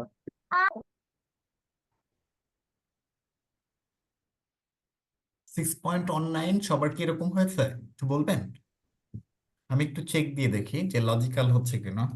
9.5 স্যার। হুম, 7.8 এরকম ডিফারেন্ট রেজাল্ট কেন হবে? Are not you applying the same formula and same data? তার মানে আপনাদের ক্যালকুলেশনে ঝামেলা আছে। 9.5 হবে স্যার। স্যার 9.59। 9.59, এটা ঠিক নাই মনে হয় আপনাদের রেজাল্ট। বুঝছেন কেন ঠিক নাই বলেন তো? কারণ আপনার তো ইন্টারেস্ট রেট হচ্ছে 7.2। 7.2 যদি হয়, এখান থেকে তো আবার ট্যাক্স বাদ গেলে হয় 5.4। বাট আমাদের তো বেসিক্যালি এখানে একটা বাড়বে বিকজ মার্কেট ভ্যালু লো আর রিডেমশন ভ্যালু হাই, তাও 3 বছর পরে। সো 6.19 সিমস ওকে, বাট 9.596 মানে সিমস ভেরি রিডিকুলাস এবং ইরেশনাল। এটা হওয়ার কথা না, স্যার বুঝছেন? আইআরআর এর সূত্রটা তো হচ্ছে লোয়ার রেট প্লাস ভাই, NP. I am not going to discuss the IRR এর সূত্র। আইআরআর এর সূত্র এইগুলা ওই যে আপনি নলেজ লেভেলে পড়ছেন না, সিএল এ, জি স্যার ওই সেইভাবে তো ওই ক্যালকুলেশন করলাম, সেইভাবে ক্যালকুলেশন সেভাবে তো করলে ইউ ডিড এ 6.19। মিস্টেক যদি আপনার হয়ে থাকে। কারণ দেখেন, রেশনালি আমি তো ওই আইআরআর এর ফর্মুলা নিয়ে আমি কিন্তু বদার না। আমি আপনাদেরকে প্রসেস বুঝিয়ে দিব and you apply that IRR formula. কারণ এই যে দেখেন, আমি আপনাদের রেশনালিটিটা শিখাচ্ছি। 7.2%, জি স্যার। আপনি যে করছেন এই ক্যালকুলেশন আমি ভুল বলতেছি, কেন বলতেছি, আমি কেমনে বুঝলাম এটা ভুল? 7.2, 30% আপনি ট্যাক্স বাদ দেন, তাহলে কত হয়? 5.04%, তাই না?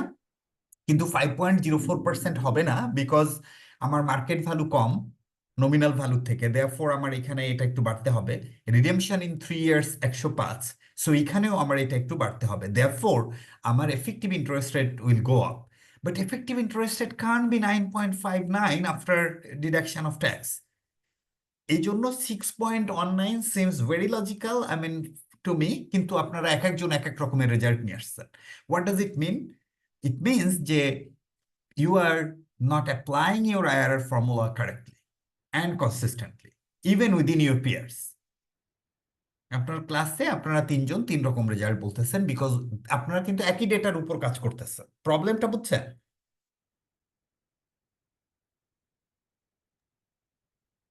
এখন কিছু বলে না। জি স্যার, বুঝতে পারছি। ওরকম ভুলভাল করলে তো হবে না, এই জন্য স্যার ঠিকঠাক আমি করেন। কিন্তু সঠিকই বলছি। না না, সঠিক তো যেই বলছেন, বাট আপনারা আমার কথাটা বুঝেন যে জাস্ট জি সলিউশন স্যার। করা কিন্তু হবে না। মনে করেন 9.59 করে আপনি বলে আর পরে আইসিএবি কে বলবেন আমি তো খুব সুন্দর করে অ্যান্সার দিয়ে এসেছি, বাট এটা তো আমার তো হচ্ছে না। কারণটা কি, আইসিএবি ইজ ভেরি ইনজাস্টিস করে, এটা ঠিক মতন করে না, স্টুডেন্টকে এই করে সেই করে। কিন্তু এরকম ধরেন টিচার তো, সে তো নিশ্চয়ই ইজ ভেরি তাই না, ক্লেভার। সে দেখলেই বুঝবে যে না, এই ক্যালকুলেশন তো ঠিক নাই। ক্লেভারও হওয়ার দরকার নাই, তার কাছে তো একটা অ্যান্সার শিট থাকে। সে অ্যান্সার শিট দেখেও তো সে বুঝবে যে না, it is not close to that answer, so I can't accept that. কারণ এটা ইট শোজ যে you have got lack of understanding. If someone says 9.59, যখন আপনি এই জিনিসগুলোর ইন্টারপ্রিটেশন বুঝবেন, তখন কিন্তু বোঝা যাবে যে this is not the correct answer. আপনারা কি আমার কথা বুঝতেছেন? মানে you apply, you solve the problem, at the same time double check with your logic যে আমার এটা ঠিক হচ্ছে কিনা। Alright, so I take the answer 6.19। আমি দেখি বইয়ে কত আছে, লেট মি চেক। স্যার 7.74 হবে কি? দাঁড়া আমি দেখি, আমাদের বইয়ে আছে হচ্ছে 7.74, 7.68। That looks very very reasonable. বুঝতে পারছেন? 7.80 হয়েছিল স্যার আমার। কত হয়েছিল? 7। 7.60। হ্যাঁ, ওই যে এটা হচ্ছে ক্লোজ। এটা হচ্ছে আপনি বইয়ে আমি দেখতেছি এর অ্যান্সার হচ্ছে 7.68। সো এটা হচ্ছে ক্লোজ, দ্যাটস দ্য মোস্ট মানে অ্যান্সার। দেখেন আপনারা 5 জনে 5 রকমের অ্যান্সার, এটার কারণটা কি? এটা কিন্তু হওয়া ঠিক না। স্যার একটু আর্লি করতে গিয়ে স্যার অনেকের একটু হয়তো মিস্টেক করে ফেলতেছেন। এটা স্যার এটা একটা মুশকিল না? ডেসিমেলটা দুইটা নিলে একটা অ্যান্সার আছে, ডেসিমেল চারটা আরে নিলে আরেকটা answer ভাই, আছে। দুইটা নিলেও অত বেশি ডিফারেন্স হবে না। ধরেন 7.6 আসলো, একজনের 7.68 আসলো, আই অ্যাকসেপ্ট দ্যাট। কিন্তু একজন বলতেছেন 9.5, একজন বলতেছেন 6.19, তার মানে তো এটা ঝামেলা। ঠিক আছে, এই জিনিসগুলো আপনারা অবশ্যই you got to be very very careful. Okay, মানে এই কথাগুলো বলার উদ্দেশ্য হলো আপনি করতেছেন and you are thinking you are heading in right direction, but possibly no, you are doing a big mistake, you are making blunder. Okay, এইবার sir information হুম, উল্টা বসিয়ে ফেলেছিলাম, এখন ঠিক আছে? এখন ঠিক আছে, এই যে দেখছেন মুশকিল কই। এবার আসেন নেক্সট। নেক্সট আমরা কি বললাম? Calculate the company's WSSC. এখনো দেখেন আমরা কিন্তু ডাব্লিউএসএসসি ক্যালকুলেট করতে পারি নাই। So how do we calculate the WSSC? আমরা উই কনভার্ট 160 মিলিয়ন, এটারে কত দিয়ে কনভার্ট করব? 160 million ordinary share, ordinary shares 160 million, এর দাম কত করে? 2.10। এখন কিন্তু আমরা ডলারে নিয়ে নিব বা পাউন্ডে নিয়ে নিব, নিয়ে আমরা মার্কেট ভ্যালু পেলাম। আর কি আছে? লোন স্টক আছে 67, লোন স্টক 67 আছে। এটাকে আমরা মার্কেট ভ্যালুতে নিব। মার্কেট ভ্যালু কত? 97 টাকা, মানে 97 into 97 divided by 100, so you got the market value. ঠিক আছে, সো এইটাই হচ্ছে বেসিক্যালি মার্কেট ভ্যালু। এখানে একটু ভুল করছি, ওয়েট, 97 তাই, আর we got this. এখন আপনারা ওই যে আগের ফর্মুলা ইউজ করেন, 16.17%। আরেকজন বলছেন কত যেন, 7.68% অর সামথিং, সেটাই আপনি নেন, নিয়ে এখন এটাকে ডাব্লিউসিসি ক্যালকুলেট করেন। Will you be able to do that? Can you do that? Yes sir. Very good. তাহলে এইভাবে আপনি সুন্দর করে এই ক্যালকুলেশনটা করে ফেলবেন ডাব্লিউএসএসসি। বলছে explain your workings and any assumptions which you have made, justify the basis of weightings which you have used. আপনার ওয়ার্কিংস এর জন্য বাই ডিফল্ট কিছু অ্যাজাম্পশনস নেন। গতকালকে কিন্তু I tried to cover that. কিরকম?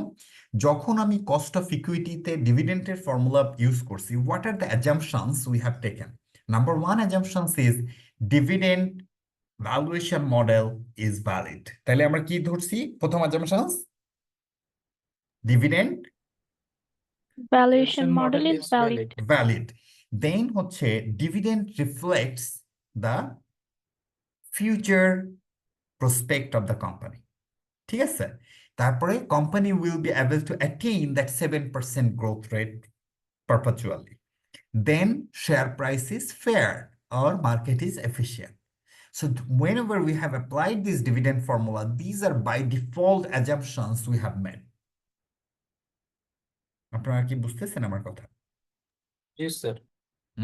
তাইলে দেখেন আমি কিন্তু এই যেগুলো মুখস্থ করি নাই, এগুলো কিভাবে বলছি? প্রথম I just looked at the formula, which formula we have used dividend formula. Okay, fine. So you need to start with dividend valuation model is valid.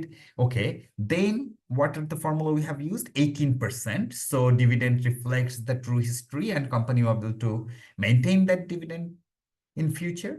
Company also will be able to maintain that 7% growth rate perpetually, and that we have used 210, which means share price is fair or company is operating in efficient market.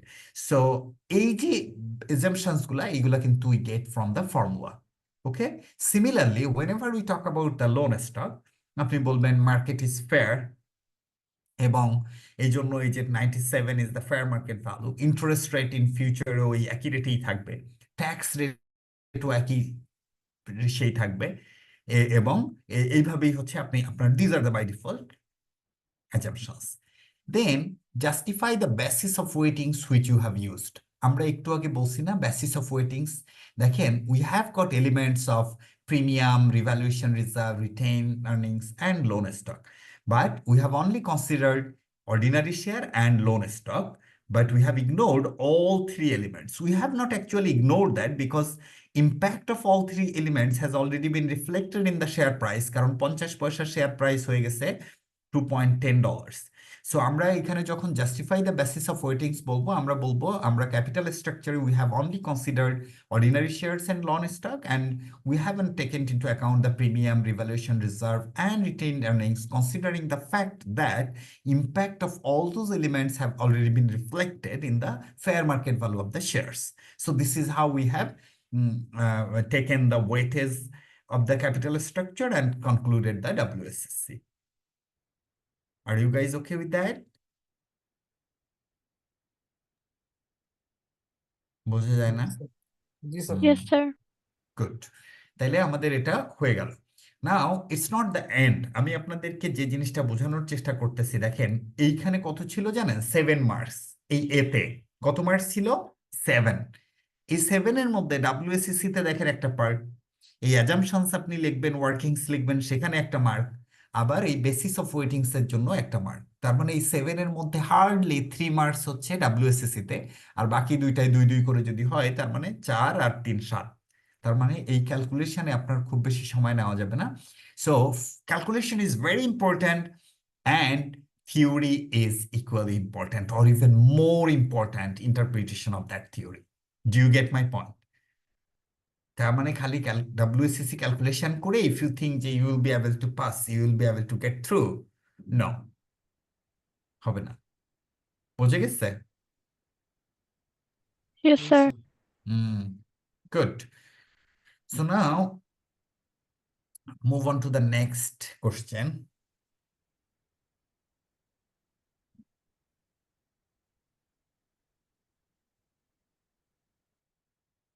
Nahid ভাই আসসালামু আলাইকুম। আমি তো ক্লাসে, আমি আপনাকে পরে back করি কল। আচ্ছা আচ্ছা ঠিক আছে please please okay G thanks. All right, so let's move on to the next one. Explain any criticism what could be made using the figure calculated in A as discounting rate for assessing the investment under consideration by the company. খুব ভালো করে দেখেন, হ্যাঁ, এই BCD is really important, মানে everything is important. এটা প্রত্যেকটা এখন আমি I'm going to break it down before you. দেখেন থিওরি মোট 24 মার্কের মধ্যে 3 মার্ক হয়তো আপনার হচ্ছে ম্যাথ, বাকি সব হচ্ছে থিওরি। ওকে, তাহলে কি বলছে? Explain any criticism what could be made of using figure calculated in A as discounting rate assessing the investment under consideration by the company. Remember what we have read at the start of the question. Why the company was trying to calculate the WACC? What was the purpose of it?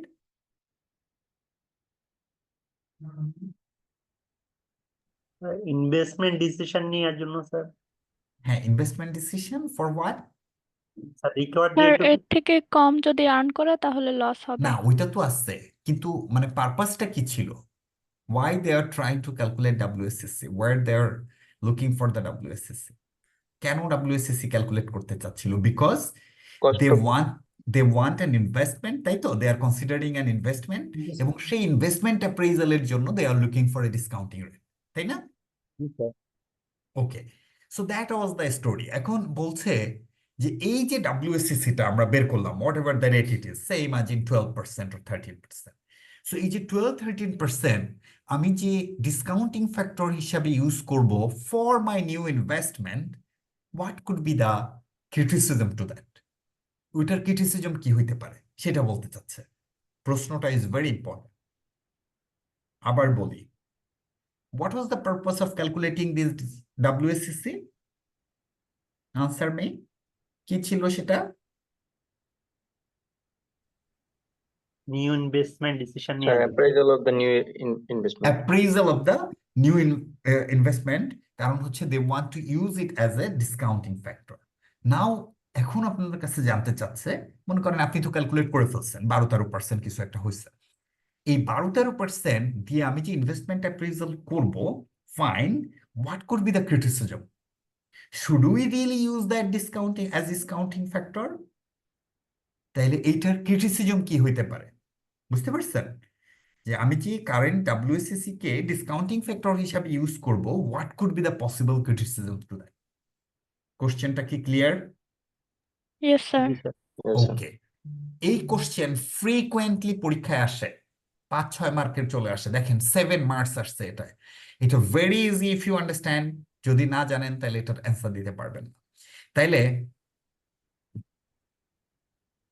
criticism to WACC, ওইটা আপনাদের মতন লিখেন, criticism to use of WACC as discounting factor। ওকে, প্রথমে WACC কে যদি আমার discounting factor হিসেবে use করতে হয়, the first and foremost assumptions we take is the new investment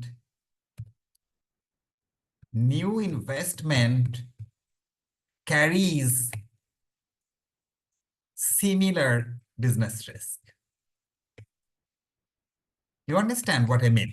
মনে করেন আপনার you have a current business. Let's say you are into the garment factory. So garment factory একটা এই ডিসকাউন্টিং রেট আছে, right? বা একটা রিস্ক আছে।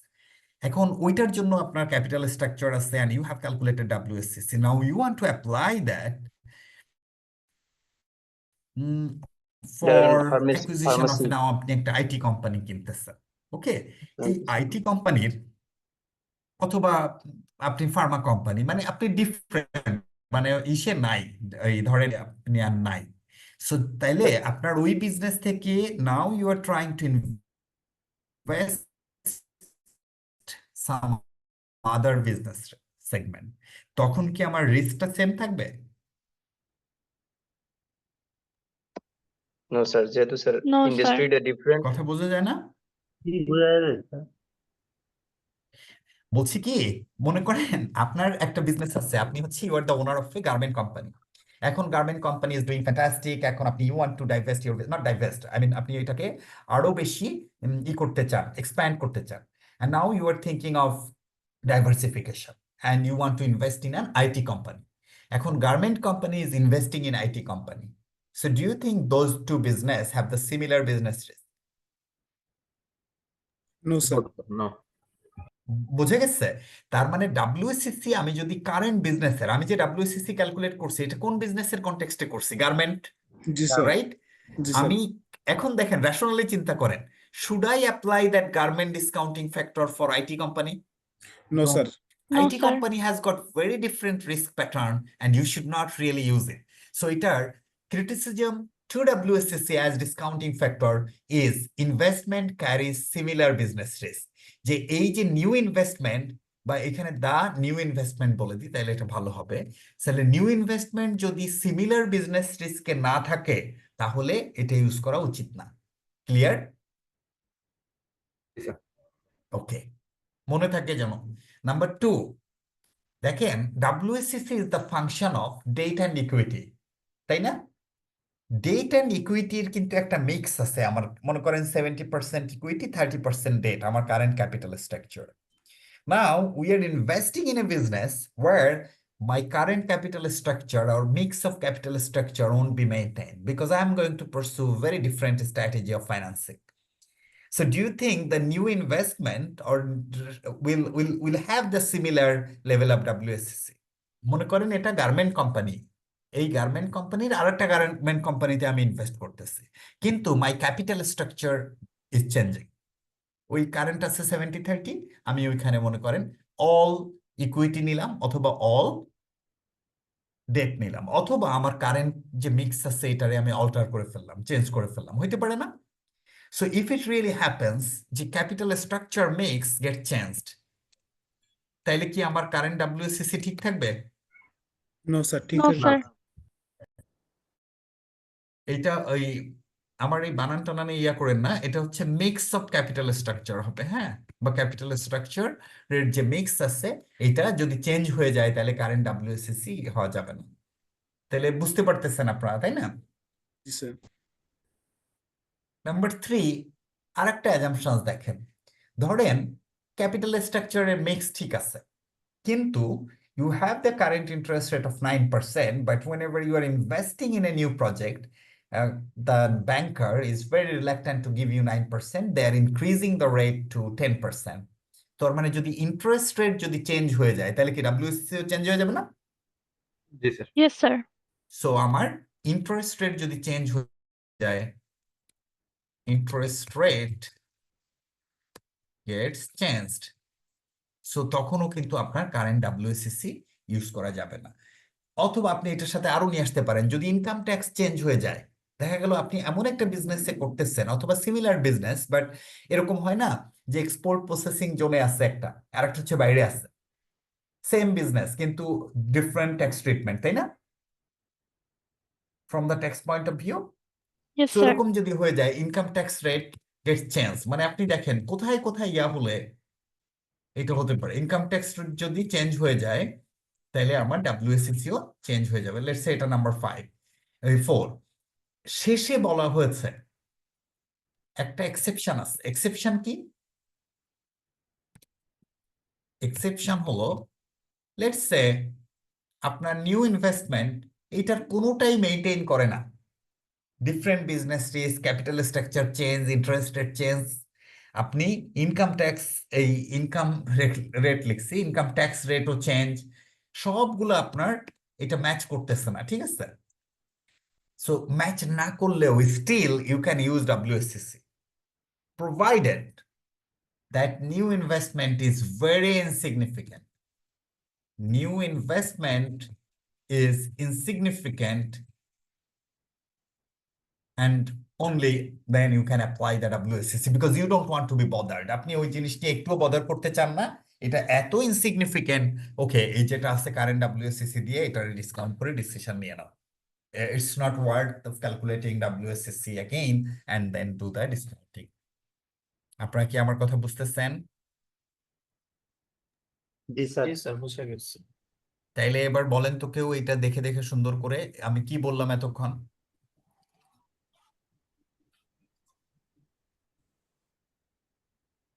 Sir আপনি স্যার ক্রিটিসিজম করছেন হচ্ছে WSCC-র এজ এ হুম। ডিসকাউন্ট ফ্যাক্টরকে আপনি কনসিডার করে স্যার।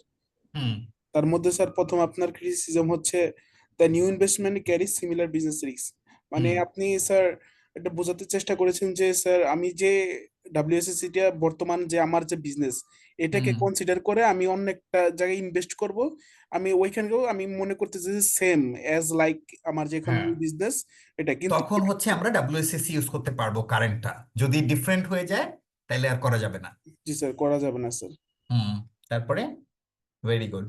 তারপর হচ্ছে স্যার আমরা সেকেন্ডলি যেটা করতেছি সেটা হচ্ছে আমার স্যার যে আমি জিয়াকে বেস ধরে স্যার মানে ডাব্লিউএসএসসি এখন বর্তমানে করতেছি আমার যে ক্যাপিটাল স্ট্রাকচার রানিং হুম সেটা হচ্ছে স্যার একটা স্যার মানে ওই যে অপটিমাল ক্যাপিটাল স্ট্রাকচার যেখানে ডেপ্ট অপটিমাল কিনা আমি জানি না, অপটিমালের কথা আনবেনই না, মানে বলবেন যে কারেন্ট যে মিক্সটা আছে এই মিক্সটা যদি চেঞ্জ হয়ে যায় তাইলে এটা ঠিক হবে না, রাইট? জি স্যার সরি স্যার হুম হুম, ঠিক তারপরে? আছে তারপর হচ্ছে স্যার ইন্টারেস্ট রেট স্যার আমরা যেটা এজিউম করতেছি স্যার এটা চেঞ্জ হতে পারে ইনকাম ট্যাক্স রেট চেঞ্জ হতে পারে স্যার হ্যাঁ, তখনও তো আমার ডাব্লিউএসএসসি চেঞ্জ হয়ে যাবে, ডাব্লিউএসএসসি চেঞ্জ হয়ে তখন যাবে কারেন্ট ডাব্লিউএসএসসি ইউজ করা যাবে না। Very good. এবং শেষে আমি কি বললাম যে এই চারটেই মনে করেন ম্যাচ করতেছে না, বাট স্টিল আপনি ডাব্লিউএসএসসি ইউজ করতে পারবেন কখন? যদি স্যার ইনভেস্টমেন্টটা ইনসিগনিফিকেন্ট হয় মানে ইনভেস্টমেন্ট ইজ ভেরি ইনসিগনিফিকেন্ট, মানে আপনি ইউ জি don't want to bother with that, জি তখন স্যার হচ্ছে আপনি মানে এটা এত পারবেন। সিম্পল কিছু না very good, good, thanks for your help. হ্যাঁ, তো তাইলে আমরা এই জিনিসটা বুঝতে পেরেছি। এবার আসেন number C, explain how the capital asset pricing model could be used as an alternative means of determining a suitable discounting rate for assessment of investment. Your explanation should include an outline of the strength and weaknesses of this model. এই কোশ্চেনটা আপনাদের কাছ থেকে আসা উচিত ছিল। কি আসা উচিত ছিল? যে আপনার তখন বলা উচিত ছিল, দেখেন আপনি তো বলতেছেন এরকম সিচুয়েশনে ডাব্লিউএসএসসি ইউজ করা যাবে না। Fine, I understand. Then how do we calculate that discounting factor in that circumstances? ধরেন আমি গার্মেন্ট কোম্পানি এখন চা বাগান কিনতে যাচ্ছি। So how should we determine that discounting factor? আপনি তো কারেন্ট ডাব্লিউএসএসসি ইউজ করা যাবে না বলছেন, তাই না? So C is relating to that. তখন ক্যাপিটাল অ্যাসেট প্রাইসিং মডেলে এটাকে বের করতে হবে। কি বের করতে হবে? Discounting factor CFM as an alternative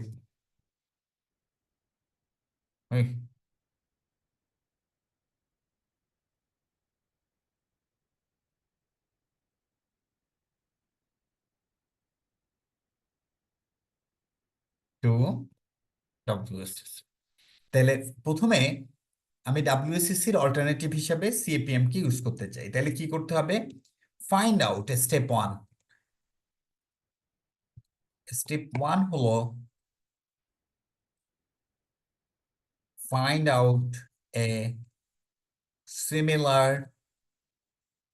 listed company. Similar listed company as in I meant to say যে আপনি যদি গার্মেন্ট কোম্পানি কোথায় ইনভেস্ট করতেছেন, বললাম হচ্ছে আপনার let's say IT company. IT কোম্পানির মধ্যে সে TCL is a similar line of business, TCL IT Limited, it's a listed company, so আপনি মনে করলেন যে এই কোম্পানির কম্পারেবল হবে, সো আপনি TCL IT লিস্টেড কোম্পানি থেকে বের করলেন। Okay, similar listed company. Step 2, look at the beta factor. বেটা হচ্ছে মার্কেট রিস্ক রিপ্রেজেন্ট করে। ওই TCL কোম্পানির যে বেটা ফ্যাক্টর আছে ওই বেটা ফ্যাক্টরটা আপনি দেখলেন, hypothetically speaking the beta is 1.13 maybe. Okay, step 3,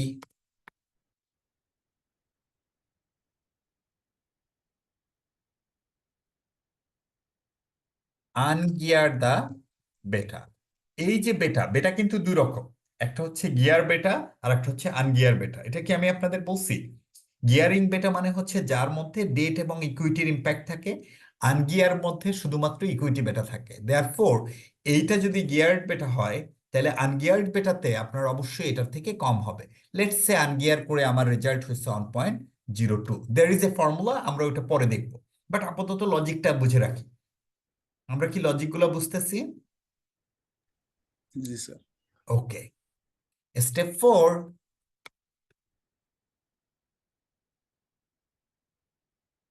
re-gear the beta using own entities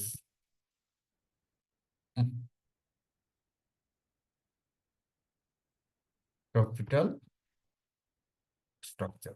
so নিজস্ব এন্টিটির ক্যাপিটাল স্ট্রাকচার, মনে করেন আমার ওই গার্মেন্ট কোম্পানির ক্যাপিটাল স্ট্রাকচার দিয়ে এটাকে রিগিয়ার করতে হবে, করে মনে করেন আমার রেজাল্ট হলো 1.17।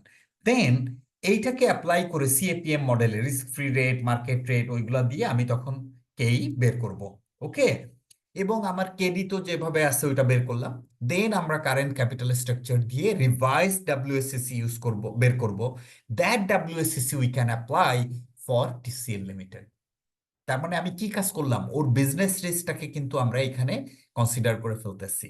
ওই যে যেহেতু সিমিলার মানে মার্কেটটা ডিফারেন্ট, ইন্ডাস্ট্রিটা ডিফারেন্ট, এই বেটাটাকে অ্যাডজাস্ট করে আমরা ওইটাকে নিয়ে আসতেছি, এনে দেন হচ্ছে আমার রিস্কটাকে অ্যাডজাস্ট করতেছি, করে দেন হচ্ছে আমরা ওই ডাব্লিউএসসিসিটা ইউজ করতেছি, নিউ ডাব্লিউএসসিসি ইউজ করতেছি for that cash flows of that IT company. Is it convincing? Regear of beta বলতে কি বোঝাচ্ছে এটা বুঝতে পারি। রিগিয়ার মানে হচ্ছে আমরা তো প্রথমে এই যে বেটাটা ছিল এটা কি গিয়ার্ড বেটা না, বা ইকুইটি বেটা? হ্যাঁ, আর এই এটাকে বলে হচ্ছে অ্যাসেট বেটা। সো ইকুইটি বেটার মধ্যে দেখেন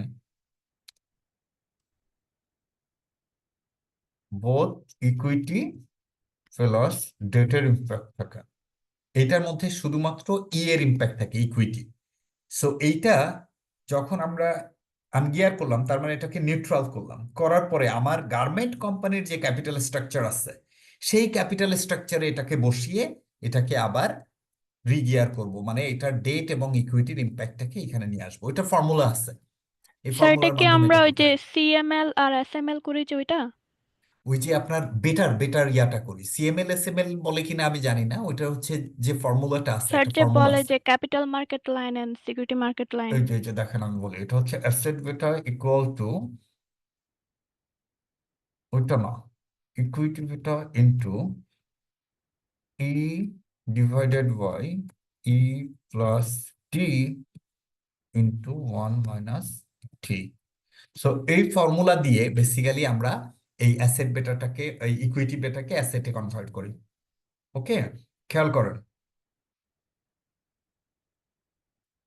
আমরা ইকুইটি বেটা নিলাম 1.13 ইন্টু ইকুইটি আছে যেটা সেটা নিলাম, তার সাথে ই প্লাস ডি মানে ইকুইটি এবং ডেট থেকে ট্যাক্সের ইম্প্যাক্টটাকে বাদ দিয়ে দিলাম, দিয়ে আমরা হচ্ছে বেসিক্যালি অ্যাসেট বেটা পেলাম।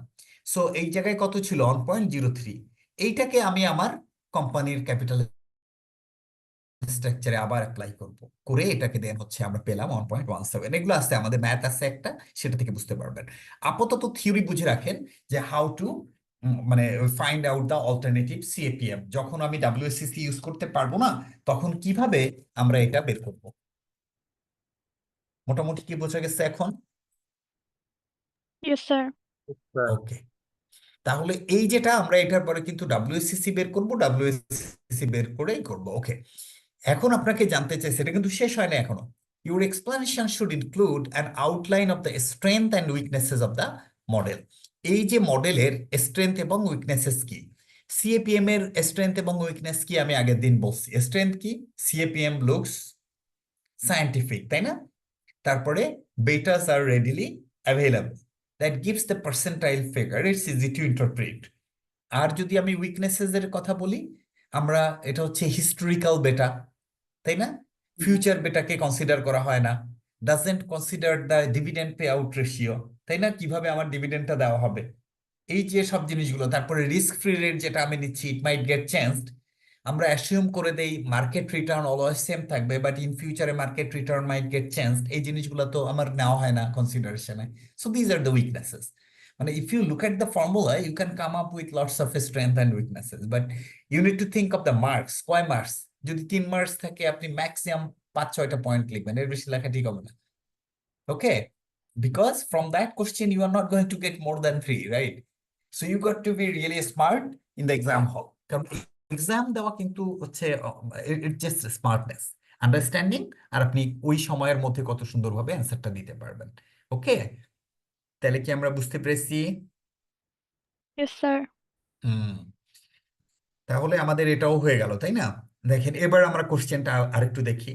Explain how capital asset pricing model could be used as an alternative means of determining suitable discounting rate for assessment of an investment, which is alternative to WSCC. Your explanation should outline strength and weaknesses of this model. এটা আমরা বলে ফেললাম।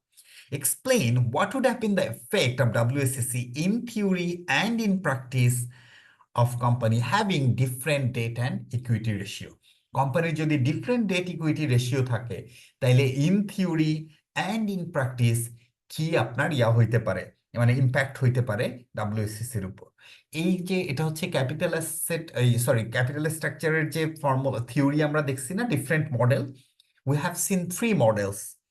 Two is theoretical model. One is like MM 1958 without tax. One is MM 1963 with tax, and another is traditional theory. So that is the theory they are referring to. That is the requirement from here. তার মানে এইখানে আপনাকে রিকোয়ারমেন্টে বলছে ডাব্লিউএসসিসির উপর কি impact হতে পারে in theory and in practice of the company having a different debt equity ratio, এই জিনিসটা আপনাকে জানতে চাচ্ছে। তাহলে আমরা কি করব,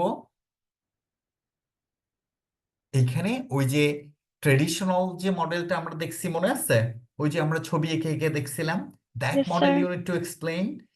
আর আরেকটা মডেল হচ্ছে এমএম থিওরি।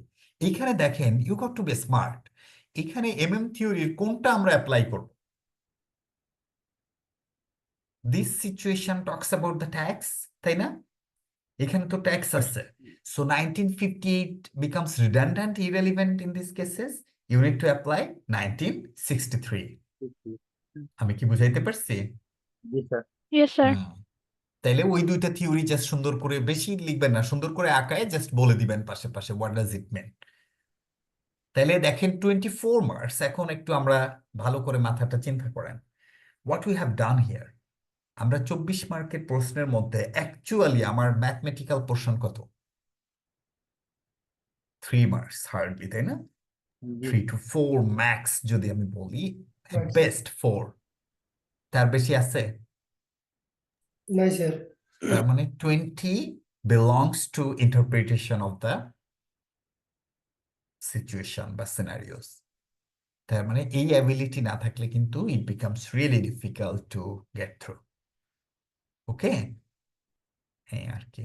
কারো কোনো কোশ্চেন যদি থাকে আপনারা নেন, তারপরে আমরা ছোট্ট একটা জাস্ট আমরা উইল গেট কানেক্টেড, 1-2 মিনিটের একটা ব্রেক নিব, আবার আমরা কন্টিনিউ করব, কারণ ওই অত ব্রেক নিয়ে আবার ঝামেলা হয়। সো বেটার আমরা একটু আগে শেষ করব, বাট ওরকম ব্রেক নিব না। ওকে, Okay, sir.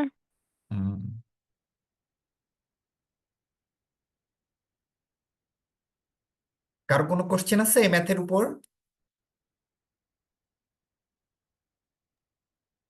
No sir. Hmm,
alright, তাহলে let's move to the next question. এইবার কিন্তু আপনারা করবেন, হ্যাঁ, আপনারা আমাকে অনেক কষ্ট দিয়ে ফেলেন, আপনারা এবার নিজেরা করবেন। এইটা কে পড়বে? আমাকে একটু হেল্প করেন তো, কেউ একজন পড়ে।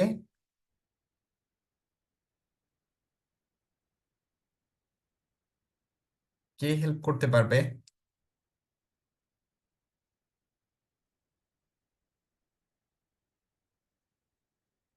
আচ্ছা, হেল্প করার দরকার নাই, আমি পড়তেছি, but you got to solve. হ্যাঁ, YOLO Limited is a listed company which manufactures Jeep fasteners. Over 90% of its sales are to clothing manufacturers based on long-term contracts which have been provided relatively stable profits over many years.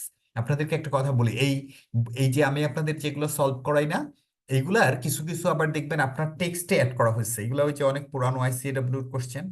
ওরা করছে কি, এখান থেকে question নিয়ে ওটা টেক্সটে যোগ করে দিচ্ছে। Alright, YOLO Limited has 4,050,000 pence ordinary shares in issue with a market value of 1.5 pence per share. The annual dividend 240,000 just paid represented 60% of the current year's profit available for distribution. ঠিক আছে, তার মানে সে কতটুকু retain করছে প্রফিটের? 40%. 40%. Company expect to achieve an annual return of 25% on the retained earnings. তাহলে এইখানে আপনার 25% রিটেইন আর্নিংস এর উপর দেওয়া আছে। এখন বলেন তো এটা পড়ে আপনি কি বুঝলেন? Which formula we are going to use for cost of equity?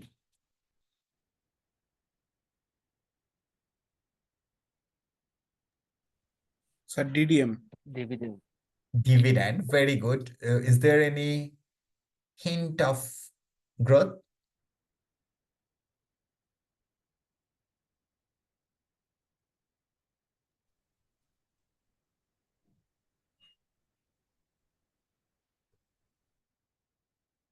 গ্রোথের কোনো হিন্ট দেওয়া আছে? No, sir. No sir. আছে তো। আমরা গ্রোথের জন্য কয়টা ওয়ে দেখছি, একটা হচ্ছে অনেক সময় বলে দিবে ডিরেক্টলি, অথবা ডিভিডেন্ডের ইনফরমেশন দেওয়া থাকবে, তাই না?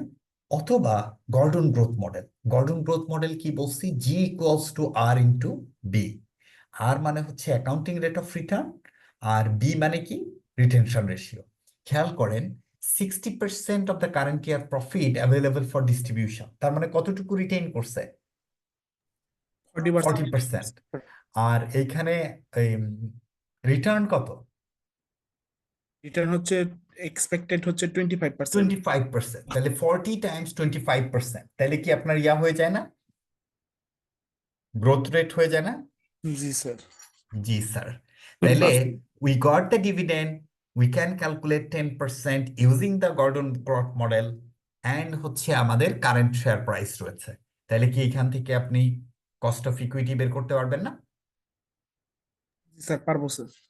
পারবেন তো, করে দেখান তাড়াতাড়ি, বলেন যে কত হয় এটা।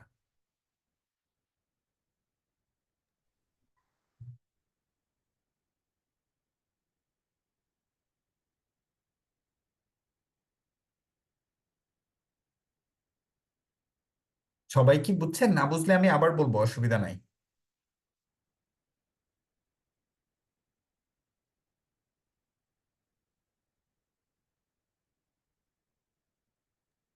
Growth rate 10%. Growth rate 10%, yeah, that's right.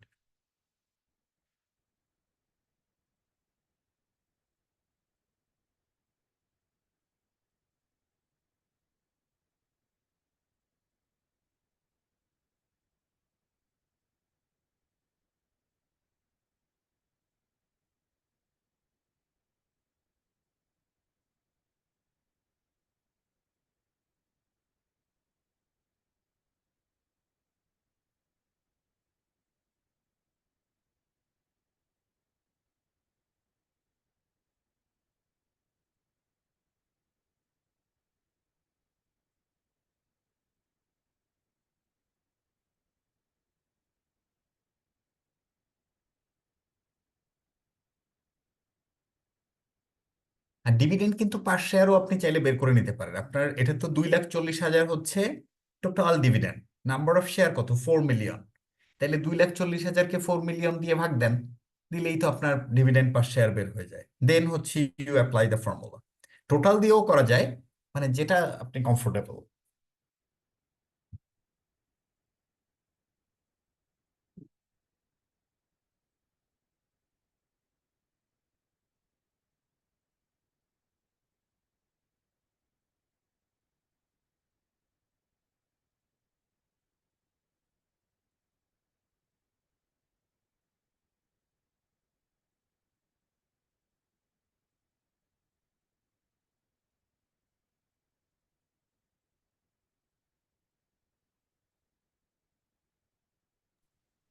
11%, sir. Sorry, কি sir 11% cost of equity? Cost of equity, let me check. যে আমাদের 14%। দাঁড়ান আমি দেখি, অ্যান্সার তো আছে আমার কাছে।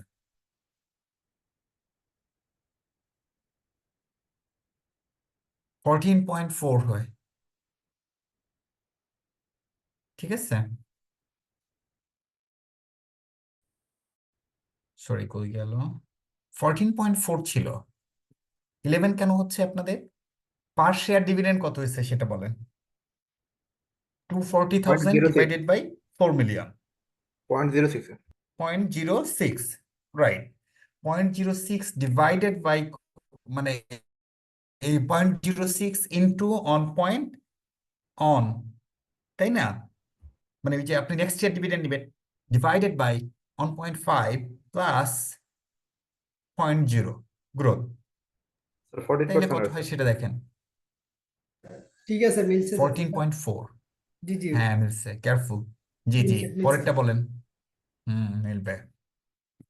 There are also on million 10% irredeemable বলছে কিন্তু preference shares of CU on in issue with a market value of 1.1 share per share come dividend at 31st August 2000। তাহলে 1.1 per share come dividend বলছে, per share come dividend। তার মানে come dividend মানে কি? Inclusive of dividend. তাহলে কি ওই যে ডিভিডেন্ডটাকে we need to strip it out, ও নক অফ করে দিতে হবে না? তাহলে এক্স ডিভিডেন্ড শেয়ার প্রাইস কত?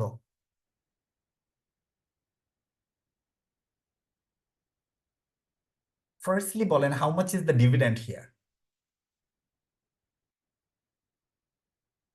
What is the nominal value of preference share?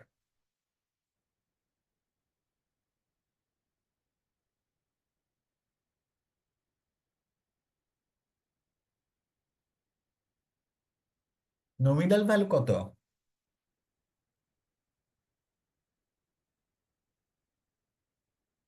1 টাকা না? স্যার 1 টাকা স্যার, 10% যেহেতু স্যার হ্যাঁ, তাইলে ডিভিডেন্ড কত? 10 পয়সা। 10 পয়সা স্যার। তাইলে আমি যদি বলি এক্স ডিভিডেন্ড শেয়ার প্রাইস কত? এক্সিবিশন শেয়ার প্রাইস 1 টাকা স্যার। 1 টাকা। জি স্যার। তাহলে আমার 0.1 হচ্ছে আমার dividend, x dividend share price 1 টাকা। এখানে কোনো গ্রোথ থাকে না, কারণ প্রেফারেন্স শেয়ারে তো কোনো গ্রোথ হয় না, এখানে ট্যাক্সও থাকে না। So tell me how much is the cost of preference share?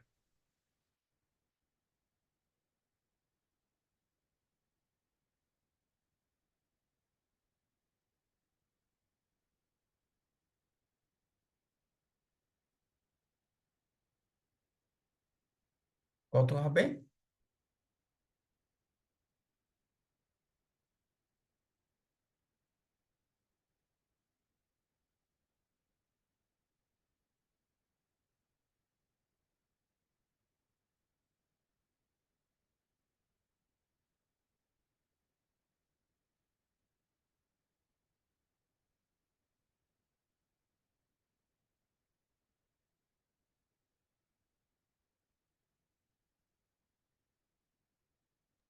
Sir 9.09%।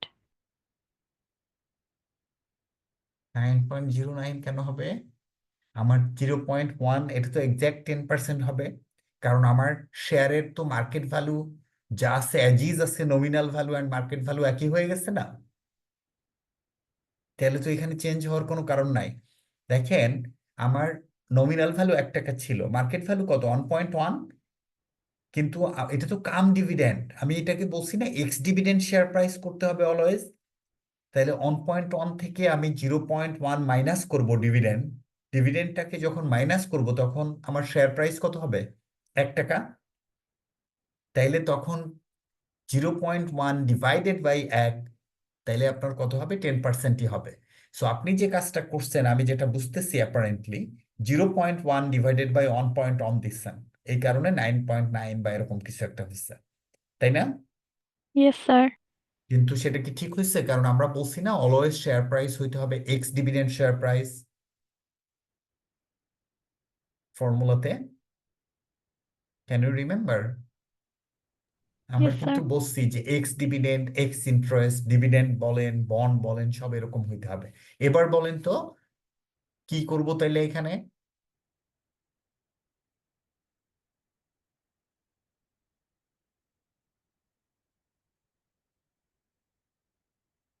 Preference share, আমার ডিভিডেন্ড হলো 0.1, ভেরি সিম্পল।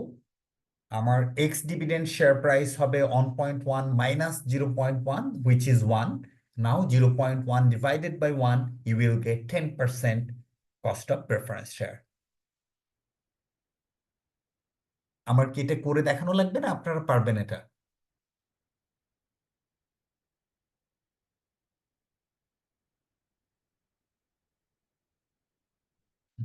আমি কিন্তু বুঝতেছি না স্যার যে পারবো স্যার, করতে পারবো স্যার। এটা তো বলতে হবে যে আমরা পারবো। Very good, moving on. Current debt financing, এটা একটু ভালো করে দেখেন, এটা খুব ইন্টারেস্টিং অ্যান্ড টুইস্ট দেওয়া আছে অনেক। হ্যাঁ, current debt financing consist of 2 million of 8% debenture 2002 which are redeemable at a premium of 5% on 31st August 2002। তার মানে এই যে ডেট ফাইন্যান্সিং এর মধ্যে 2 মিলিয়ন হচ্ছে আপনার কি রয়েছে, 8% ডিবেঞ্চার রয়েছে, যেটা রিডিমেবল হবে প্রিমিয়ামে 5% প্রিমিয়ামে কবে, 31st August 2000। তার মানে apparently this is a redeemable bond, right, বা loan. Yes sir. Current year কত, এই যে দেখছেন 31st August 2000 is the current year. তাইলে আমাকে কয় বছর পরে এটাকে রিডিম করতে হবে? 2 বছর পর। 2 বছর পরে, right? Good. Interest is payable on 31st August annually and had just been paid. Interest 31st August দেওয়া হয়েছে এবং just been paid. These debentures are known to have an after corporate tax cost of 9% per annum. এই ডিবেঞ্চারের known to have an after corporate tax, after corporation tax হচ্ছে 9%। দেখেন, আমরা যেহেতু এটা redeemable, আমাকে কোন ওয়েতে ক্যালকুলেট করতে হবে কস্টটা? IRR. IRR, very correct. IRR করতে গেলে কি কি ইনফরমেশন আমার দরকার? স্যার আর বের করতে গেলে স্যার আমার দুইটা স্যার ডিসকাউন্ট রেট বের করতে হবে স্যার। তা তো লাগবে, কিন্তু আর কি কি লাগে? স্যার নমিনাল ভ্যালু লাগবে, মার্কেট ভ্যালু লাগবে। ওয়েট, একটা একটা nominal value. Do you have nominal value of the bond?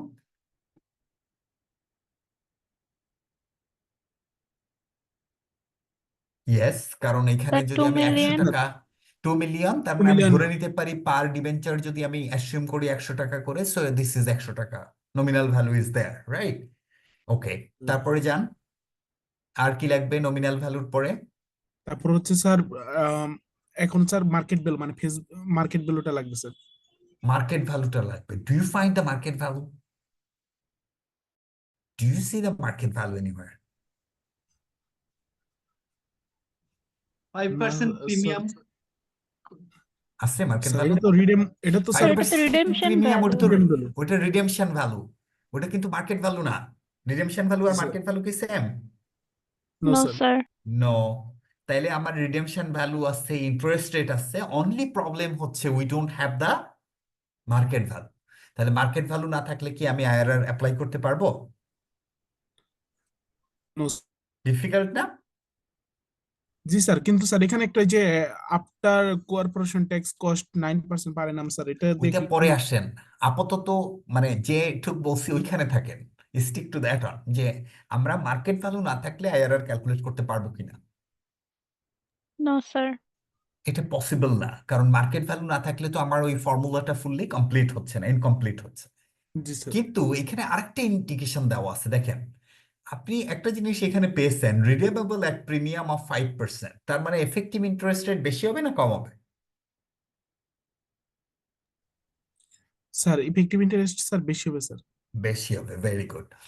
তার মানে এখানে বলেছে দিস ডিবেঞ্চার্স, এই ডিবেঞ্চারের আর known to have an after corporate tax cost of 9% per annum। এই ডিবেঞ্চারের কস্ট মানে এফেক্টিভ ইন্টারেস্ট রেট আইআরআর করে যেটা আমরা করতাম, সেইটার কস্ট দেওয়া আছে কত? 9%। 9%। তার মানে আইআরআর আপনাকে ক্যালকুলেট করে দেওয়া আছে। তাহলে ফার্স্ট থিং ইজ কমপ্লিট। তার মানে আমার তিনটা যে এলিমেন্ট আছে, equity share, preference share and debt বা ডিবেঞ্চার্স, তিনজনেরই কিন্তু কস্ট পেয়ে গেলাম, তাই না? জি sir. Good. You are happy now, but you should not be really happy because in the next stage you need to have market value of all those elements. Market value যখন আমি গেলাম, আমার sheetটা very easy, ordinary share, because you have the market value, you have the number of shares, multiply that, you got the market value. Then we talk about preference share. Preference share এর ক্ষেত্রে you have the market value. এই ক্ষেত্রে nominal value and market value are the same. You are done. But problem comes when you consider the debenture. Do you have the market value of the debenture? Answer is no. No, sir. Market value নাই বলেই না আমরা IRR বের করতে পারি নাই, কিন্তু IRR দেওয়া আছে। ইস্যু হলো যখন আপনার IRR দেওয়া থাকবে এবং মার্কেট ভ্যালু দেওয়া থাকবে না, তখন আপনি ওই ভ্যালুয়েশনের ফর্মুলা ইউজ করতে হয়। ভ্যালুয়েশনের ফর্মুলা কি? আপনি তখন ভ্যালুয়েশনের ফর্মুলা ইউজ করে ওই ডিবেঞ্চারের মার্কেট ভ্যালু বের করতে পারবেন। আপনাদেরকে একটা ফান্ডামেন্টাল জিনিস শিখাই দিই আজকে। ফান্ডামেন্টাল জিনিসটা হলো, if you want to calculate the fair market value of any instrument, right? Be it debenture, be it bond, be it shares, or any business, whatever it is, আপনাকে যে কাজটা করতে হবে, ওইটার এফেক্টিভ ক্যাশ ফ্লোটা বের করতে হবে। ওই ক্যাশ ফ্লোটাকে যদি আপনি অ্যাপ্রোপ্রিয়েট ডিসকাউন্টিং রেটে ডিসকাউন্টিং করেন, that will be the fair value of that particular instrument or business.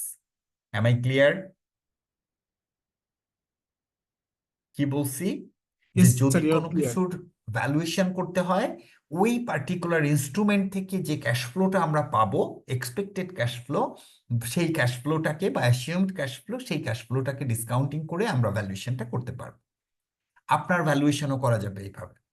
মনে করেন আমি এখন বলতে চাই আশরাফ শিকদারের ভ্যালুয়েশন কত হইতে পারে। আমি যদি অ্যাসিউম করি Ashraf Sikdar will become chartered accountants in 2 years time and he will start the job will 1,20,000 এবং his growth will be like 10% or 15% per annum. He will live another 30 years or 40 years or maybe 50 years. আমি ওইটা বলতেছি না, just assumptions. So ওইখানে আপনি তখন ওই 50 years এর যে ক্যাশ ফ্লো হবে, সেটাকে তখন ডিসকাউন্টিং করে আশরাফ সাহেবের ফেয়ার ভ্যালু বের করা যাবে। আমি কি বুঝাইতে পারছি? এই যে রোনালদো, CR7, মেসি, এদের পায়ের যে হয়, ইন্স্যুরেন্স হয়, এটা কেমনে হয়? You need to put a price tag on that. কারণ আপনি যখন কোনো প্রাইস না দিতে পারবেন, তখন কি এটার প্রিমিয়াম নির্ধারণ করা যাবে? যাবে না তো। সো এই ভ্যালুয়েশন মডেলেই বেসিক্যালি এটা করা হয়। আপনারা কি আমার কথা বুঝতে পারছেন? তার মানে যে কোনো ইনস্ট্রুমেন্ট, ইভেন হিউম্যান, সবগুলোর কিন্তু আনসার্টেনিটি আছে। আপনি বলতে পারেন human might die, yes human might die, but আমার তো লাইফ এক্সপেক্টেন্সি একটা আছে অ্যাভারেজ একটা কান্ট্রির, সেইটা অ্যাপ্লাই করেই না আপনার ইভেন অ্যাকচুয়াল ভ্যালুয়েশনও হয়। আপনারা কি আমার কথাগুলো বুঝতেছেন, লজিকগুলা? স্যার আমরা এনপিভি যেভাবে বের করি। হ্যাঁ, এনপিভি যেভাবে বের করি, যে আমরা ওই যে ডিসকাউন্টিং করে ক্যাশ ফ্লোকে এটা করব, তো এটারে আমরা করি। দেখেন, এটা আমি হেল্প করব আপনাদের করতে। তাইলে 2002, সরি 2001, 2002, এই 2 সালে হচ্ছে আমি কি পাবো? এখানে ইন্টারেস্ট পাবো, তাই না? আর 2002-এ ইন্টারেস্ট পাবো না, অ্যাকচুয়ালি ইন্টারেস্ট দিব, এবং 2002-এ আমি রিডেমশন করব। এইটাকে যদি আমি ডিসকাউন্টিং করি, will get the fair value of that bond.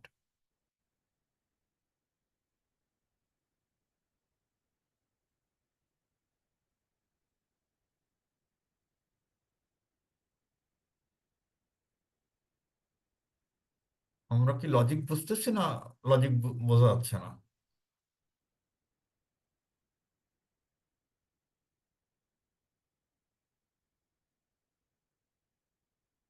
Sir, Come on. শুরু করলে বোঝা যাবে স্যার, একটু শুরু করলে বোঝা যাবে না? ওকে, দেখেন আমরা বলছি আমরা এটার ক্যাশ ফ্লোটা আগে বের করব। মনে করেন 2000, এটা হচ্ছে কি 2000 সাল, তার মানে 2001 সালে আমার একটা ক্যাশ ফ্লো হবে, 2002 সালে একটা ক্যাশ ফ্লো হবে, 2002 সালে আরেকটা ক্যাশ ফ্লো হবে। কি কি ক্যাশ ফ্লো হবে? 2001 সালে হচ্ছে ইন্টারেস্ট দিতে হবে না এই টাকার উপর? জি স্যার, ইন্টারেস্ট দিতে হবে স্যার। কত টাকা ইন্টারেস্ট দিব? 2 মিলিয়ন। 2 2 মিলিয়ন মিলিয়ন হচ্ছে, আমি আই অ্যাপ্লাই সায়েন্টিফিক ফর্মুলা, 2 × 10⁶, মানে মিলিয়ন, ইন্টু 8%, তার মানে এইটা হলো আমার ইন্টারেস্ট। 2002-এও কি আরেকটা ইন্টারেস্ট আছে না? জি স্যার। আর এটা প্রিন্সিপাল রিডেমশন হবে কত? 5% ইয়াতে, তাই তো? জি স্যার 5% প্রিমিয়াম আর কি স্যার। হুম, হলো। কিন্তু এইটা কি বিফোর ট্যাক্স না? আমি অ্যাপ্লাই করব 9% ডিসকাউন্টিং ফ্যাক্টর, সো আমাকে এটাকে আফটার ট্যাক্স করে নিতে হবে, ঠিক আছে? কারণ 9% ওইটা হলো আফটার ট্যাক্স, দেখছেন? এই যে 9% এটা কি আফটার ট্যাক্স না? এই জন্য আমরা ওইটাকে আফটার ট্যাক্স রেট নিলাম। এইবার আমার ইয়া কিন্তু আফটার ট্যাক্স হবে না, প্রিন্সিপাল তো আর আফটার ট্যাক্স হইতে পারবে না, তাই না?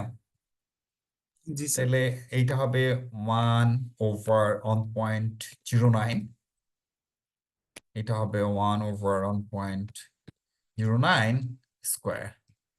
ওকে, অ্যান্ড এটা সেম।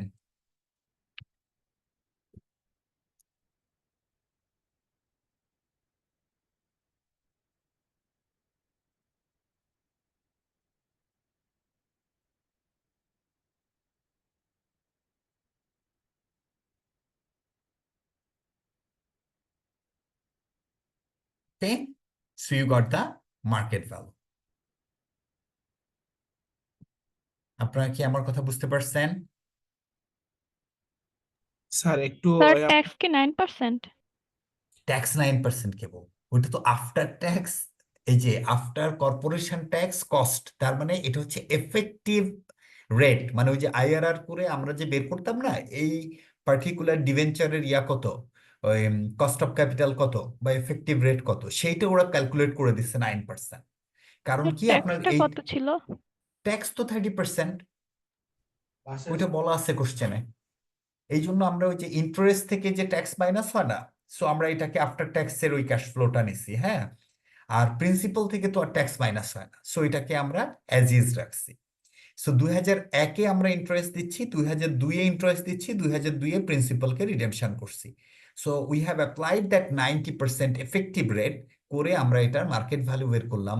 এই বন্ডের মার্কেট ভ্যালু হচ্ছে 1.9 মিলিয়ন, হুইচ মেক সেন্স। কারণ কি আমার 8% নমিনাল ভ্যালু থেকে এফেক্টিভ রেট হয়ে গেছে 9%। What does it mean? It means যে আমার বন্ডের ভ্যালুয়েশন আসলে কম, আমি টাকা পাচ্ছি কম, whereas I am paying high interest rate. Do you get me? Yes sir. Yes sir. Good. এই ভ্যালুয়েশন কি আমরা বুঝতে পারছি? স্যার এই প্রিন্সিপালের স্যার প্রিন্সিপালটা একটু স্যার বুঝে দেবেন স্যার, এই 9% প্রিন্সিপাল হচ্ছে, কাজটা, হ্যাঁ এই সেই 9% আইআর দিয়ে যে আমরা কাজটা করলাম স্যার, এটা একটু বুঝে দিবেন। এটা স্যার যেহেতু ট্যাক্স স্যার অ্যাজাম্পশন আসবে না স্যার, তাহলে স্যার ও না, ট্যাক্স তো এটা আফটার ট্যাক্স, মানে এই 9% কিন্তু আফটার ট্যাক্স, তাই না? তার মানে কিন্তু এখান থেকে আবার 3% 30% কিন্তু মাইনাস করবেন না। সো এটা আফটার ট্যাক্স, এই কারণে তো আমার এইখানের ক্যাশ ফ্লোটারই তাহলে আফটার ট্যাক্স নিতে হবে। Okay sir, I got it. বুঝতে পারছেন? জি স্যার। তো তাইলে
Hello. Yes, I'm back. Finally, I faced the trouble. হ্যাঁ, ট্রাবল ফেস করতেছিলাম না, এখন আবার ফেস করছি ইন্টারনেটের। আচ্ছা, লজিক যে কিভাবে আমার ভ্যালুয়েশনটা অ্যাপ্লাই হবে এই সিচুয়েশনে। Hello hello Yes, sir. ওকে, গুড। তাহলে let's get two the next question, যে আমাদের কি আছে নেক্সট কোশ্চেন একটু দেখি। নেক্সট কোশ্চেনে আমাদেরকে বলতেছে, দেখেন, explain how YOLO Limited arrive at an appropriate discounting rate to use for calculating the net present value of the new project. In doing so, assess in details comment of the accountant and finance director. এখানে এটা একটু ভালো করে দেখেন। YOLO Limited intends to expand its activities into a new type of product called Super Vulcan. সে একটা নতুন প্রোডাক্টে invest করতেছে, সেটা হচ্ছে আপনার super ভেলকাম। The expansion would involve a considerable initial outlay and a significant degree of uncertainty. খেয়াল করেন, সে একটা নতুন প্রজেক্ট নিচ্ছে এবং এখানে অনেক বেশি টাকা দরকার হবে, ইনিশিয়াল ইনভেস্টমেন্ট এবং আনসার্টেনিটিও আছে। The company intends to use net present values to assess its viability. There is some confusion, however, as to the most appropriate rate to use for discounting rate. এখন এটার ডিসকাউন্টিং রেট কি হবে এটা নিয়ে একটা confusion আছে। New accountant argues we probably going to use debt finance for the new project. So নতুন প্রজেক্টে হচ্ছে আমরা ডেট ফাইন্যান্স ইউজ করব, মানে 100% debt finance. So we should use the cost of debt for discounting. So আমাদের cost of debt discounting use করা উচিত। If projects earns more than the cost of interest paid, then we make profit. If it earns less, we make loss. মানে আমার যদি cost of ডেটের থেকে বেশি earn করি, we make profit. যদি আমি কম earn করি, will make loss. Okay. The company's finance director was more uncertain. সে বলছে, I agree. We probably use debt to finance the new project if it goes ahead, but still favor using the current weighted average cost of capital discounting as discounting. It applies to overall cost of finance. So finance director বলতেছে current WCC use করা উচিত। It's a fantastic question এবং theoretical discussions. So what is the situation here? Situation হচ্ছে Super Vulcan, it's a new type of project, it's completely new, and it involves considerable initial outlay. What does it tell us? It might alter the current capital structure. Yes, এবং পরবর্তীতে এসে it has been cemented যে আমরা we have got to know from the finance director's comment যে new project will be financed entirely from debt source, তাই না? তাহলে date source থেকে যদি হয়, তার মানে কি কারেন্ট ক্যাপিটাল স্ট্রাকচার ঠিক থাকবে? থাকবে না। এবং since it is a new project at it involves significant degree of uncertainty, business risk is getting changed, right? Yes sir. তার মানে কি আমার দুই তিনটা জায়গায় প্রবলেম হয়ে যাচ্ছে না? একটা হলো ক্যাপিটাল স্ট্রাকচার চেঞ্জ হয়ে গেল, তারপরে হচ্ছে বিজনেস রিস্ক চেঞ্জ হয়ে গেল। We have got no clue about this cost of the fund. Cost of the ফান্ডের কথা কিছু বলে নাই, সো আমরা এটা বলতে পারতেছি না। We have got no clue about the tax consequences, tax incidence of the new projects earnings. So আমাদের ওইটা নাই, so we cannot comment on that. এখন now let's focus on the accountant. Executive যেটা বলতেছে যে পুরো নতুন প্রজেক্টটা আমরা ডেট ফাইন্যান্স দিয়ে করতেছি, so we should discount at debt, মানে ডেটের যে কস্ট অফ ফান্ড আছে সেটা দিয়ে আমার ডিসকাউন্টিং করা উচিত। So do you suggest what do you think about that?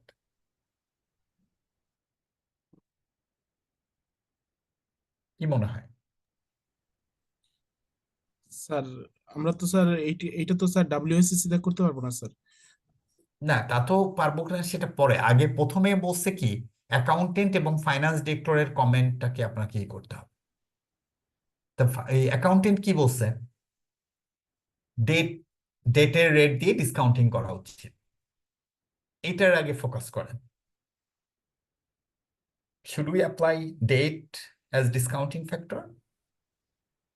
Sir এখানে তো নতুন প্রজেক্ট ইনভেস্ট করছি, তাহলে তো স্যার এক্সিস্টিং আমরা তো একটা নিউ একটা প্রজেক্ট মানে ডিফারেন্ট একটা প্রজেক্টে ইনভেস্ট করছি। তো স্যার এইটার মানে এই ডিসকাউন্টিং তো আমরা অ্যাপ্লাই করাটা ঠিক হবে না স্যার। আচ্ছা, না আপনার প্রশ্নটা আগে ভালো করে বোঝেন। সে তো নিউ প্রজেক্টের ফাইন্যান্সিং হচ্ছে ডেট থেকে হবে, সেই ডেটের কস্ট দিয়ে ডিসকাউন্টিং করতে চাচ্ছে। Do you agree or not? Sir আমি এগ্রি স্যার। স্যার আপনি মনে agree? হয় অ্যাপ্লিকেবল হবে। হ্যাঁ, অ্যাপ্লিকেবল হবে, এটা দেখে মনে হয়।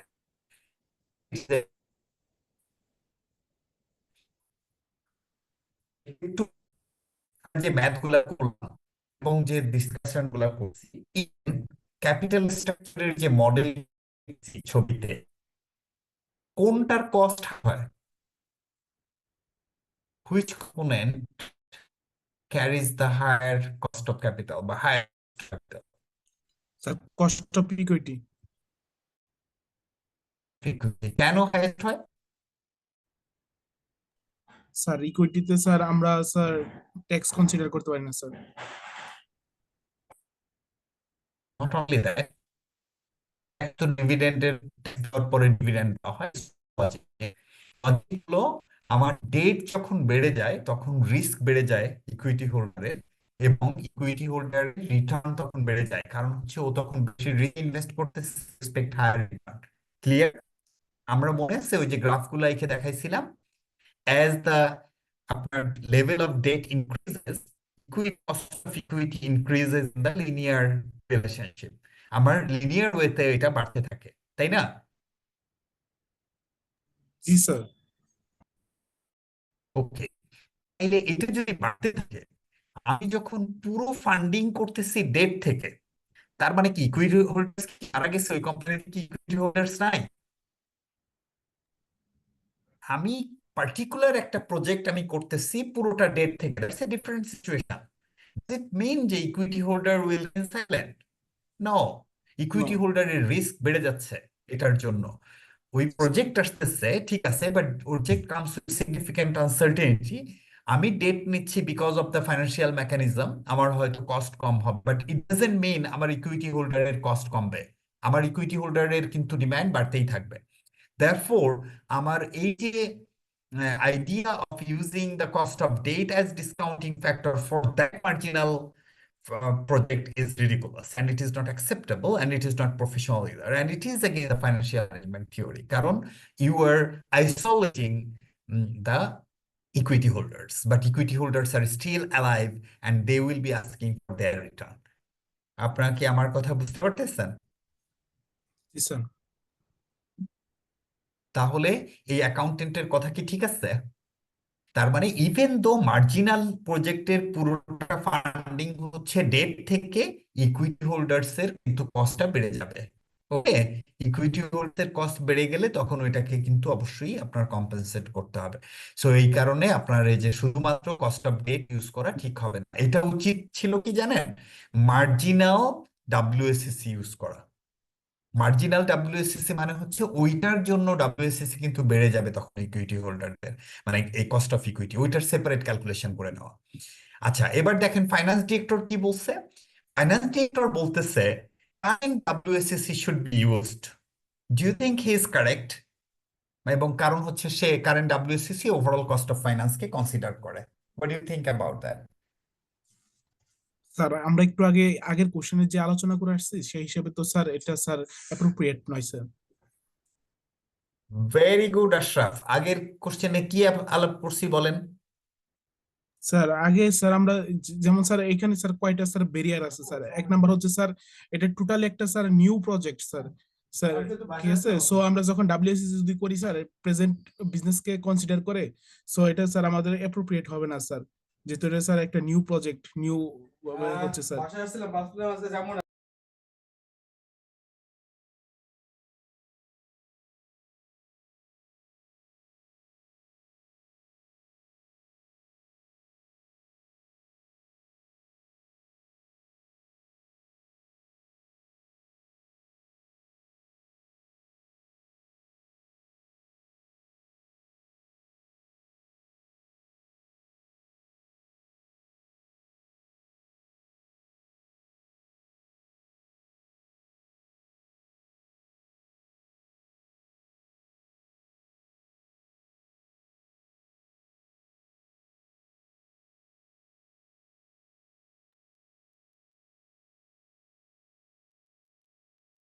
ট্রাভেল শুরু হয়েছে এনিওয়ে। তাইলে আপনারা এটা বুঝতে পেরেছেন যে কারেন্ট WSCC ইউজ করা যাবে না, বিকজ আমাদের যে রিস্ক, যেটা বিজনেসটা সেম রিস্ক বিজনেস না, এখানের সিগনিফিকেন্ট আনসার্টিনিটি রয়েছে। পুরোটা ফাইন্যান্সিং হচ্ছে ডেট দিয়ে, সো ক্যাপিটাল স্ট্রাকচার ঠিক থাকবে না, ক্যাপিটাল মিক্স ঠিক থাকবে না, ইন্টারেস্ট রেট ঠিক থাকবে না, ট্যাক্স রেট ঠিক আছে কিনা সেটাও আমরা জানি না। দেয়ারফোর ওই যে ফাইন্যান্স ডিরেক্টর বলছে যে is favouring the current WSCC, that's not also correct proposition, কারণ এটা আমাদের এগেনস্ট দ্যাট ওই যে থিওরি। ওকে, স্যার। হুম। 2 নম্বরে বলছে examine the possible consequences for cost of each type of capital and for weighted average cost of capital arising from accepting the new project. Refer where appropriate to your conclusions, but further calculations are not required. মানে প্রত্যেকটা কম্পোনেন্টে আসলে কি impact হইতে পারে সেটার ইয়াটা examine করতে বলছে থিওরিটিক্যালি। আমি জাস্ট আপনাদেরকে ছোট্ট একটা টেকনিক দেখাই দিই, এইভাবে অ্যান্সার দিলে এটা হবে। যদি আমরা ডেটের কথা বলি, ডেটে যেটা হয়, debt gets the highest priority, তাই না? এই ইয়া দেখা যায় এক্সেল, জি স্যার, দেখা যাচ্ছে sir. In case of liquidation, তাই না? ডেটের এটা হাইয়েস্ট প্রায়োরিটি পায়, এই কারণে এটার কস্ট লোয়েস্ট হয়। ওকে, এবং এটা ট্যাক্সে নেওয়া যায় বা ট্যাক্স বেনিফিট পাওয়া যায়। ওকে, ট্যাক্স বেনিফিট পাওয়া গেলে এইটার যেটা হয়, ওভারঅল WSCC কে এটা রিডাকশনে হেল্প করে। ক্লিয়ার? মানে that is the impact of debt on the capital structure. এইবার আমি যদি প্রেফারেন্স শেয়ারের কথা বলি, এইটা they get the next priority after whom? ডেপ্ট। After debt holder, ঠিক আছে? এবং এদের কস্ট মডারেট হয়। মডারেট মানে কি? ইকুইটির মতন হায়ার না, ডেটের মতন লোয়ার না, এবং এটা WSCC কে মডারেটলি ইনফ্লুয়েন্স করে। এখানে একটা জিনিস আপনি বলতে পারেন WSCC-র আগে বলা উচিত বেসিক্যালি এই দুইটার ক্ষেত্রেই, সেটা হলো এই ডেট হোল্ডাররা এটা ইসের কস্টকে ইনক্রিজ করে দেয়, ইকুইটি কস্ট, কারণ যখন ডেট বাড়তে থাকবে বা ডেট আসবে সাথে সাথে ইকুইটির কস্ট বেড়ে যাবে। সিমিলারলি যখন প্রেফারেন্স শেয়ার থাকবে ইকুইটি কস্ট বেড়ে যাবে। কি হবে? ইনক্রিজ হবে। এবার আমরা যদি বলি ইকুইটি হোল্ডারের ঘটনা হচ্ছে they get the residual amount, তাই না? রেসিডিয়াল ইন্টারেস্ট তারা পায়, আপনারা আপনাদের মতো লিখবেন। এদের কস্ট হচ্ছে হাইয়েস্ট হয় ক্যাপিটাল স্ট্রাকচারে, আলটিমেট রিস্ক টেকার, তাই না? জি স্যার। এন্ড এদের কারণে WSCC সিগনিফিকেন্টলি ইনক্রিজ করে। সো আপনাকে কি জানতে চাইছে যে প্রত্যেকটা কম্পোনেন্টের ক্যাপিটাল স্ট্রাকচারে কি ইম্প্যাক্ট হয়? আপনি যদি এরকম বলে দেন আপনার 5-6 মার্কের অ্যান্সার তো হয়ে গেল, বাট এইগুলারে এখন নিজের মতন সুন্দর করে লিখে দিবেন। Am I clear? Yes, sir. তাইলে আই থিংক আমাদের we had a effective sessions, but hard পড়া যাবে না আজকে, তাই না? অফিসে আমরা অনেক হার্ড কালকে এটা শেষ করে দিব। কালকে মিন্স হার্ড না, এগুলা মানে এটা আপনি প্র্যাকটিস করলে এটা হয়। ওই যে বললাম আপনাদের হচ্ছে কি, আপনি more you practice the more you understand, আস্তে আস্তে it becomes easier to you. So আমরা Yes, নেক্সট sir. দিনে এটা Practice শেষ করা করে লাগবে। ফেলবো এবং we shall start.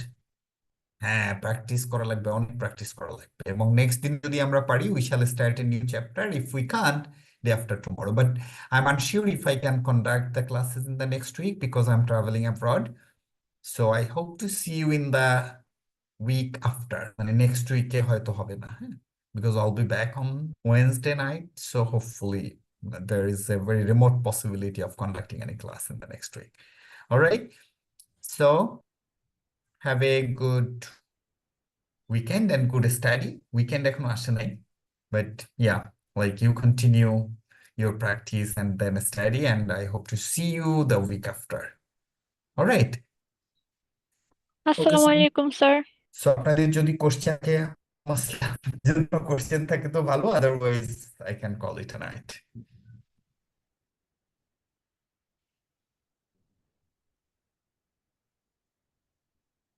So no question, right? Okay then. So yeah, call it a night. Allah Hafiz. আসসালামু আলাইকুম স্যার।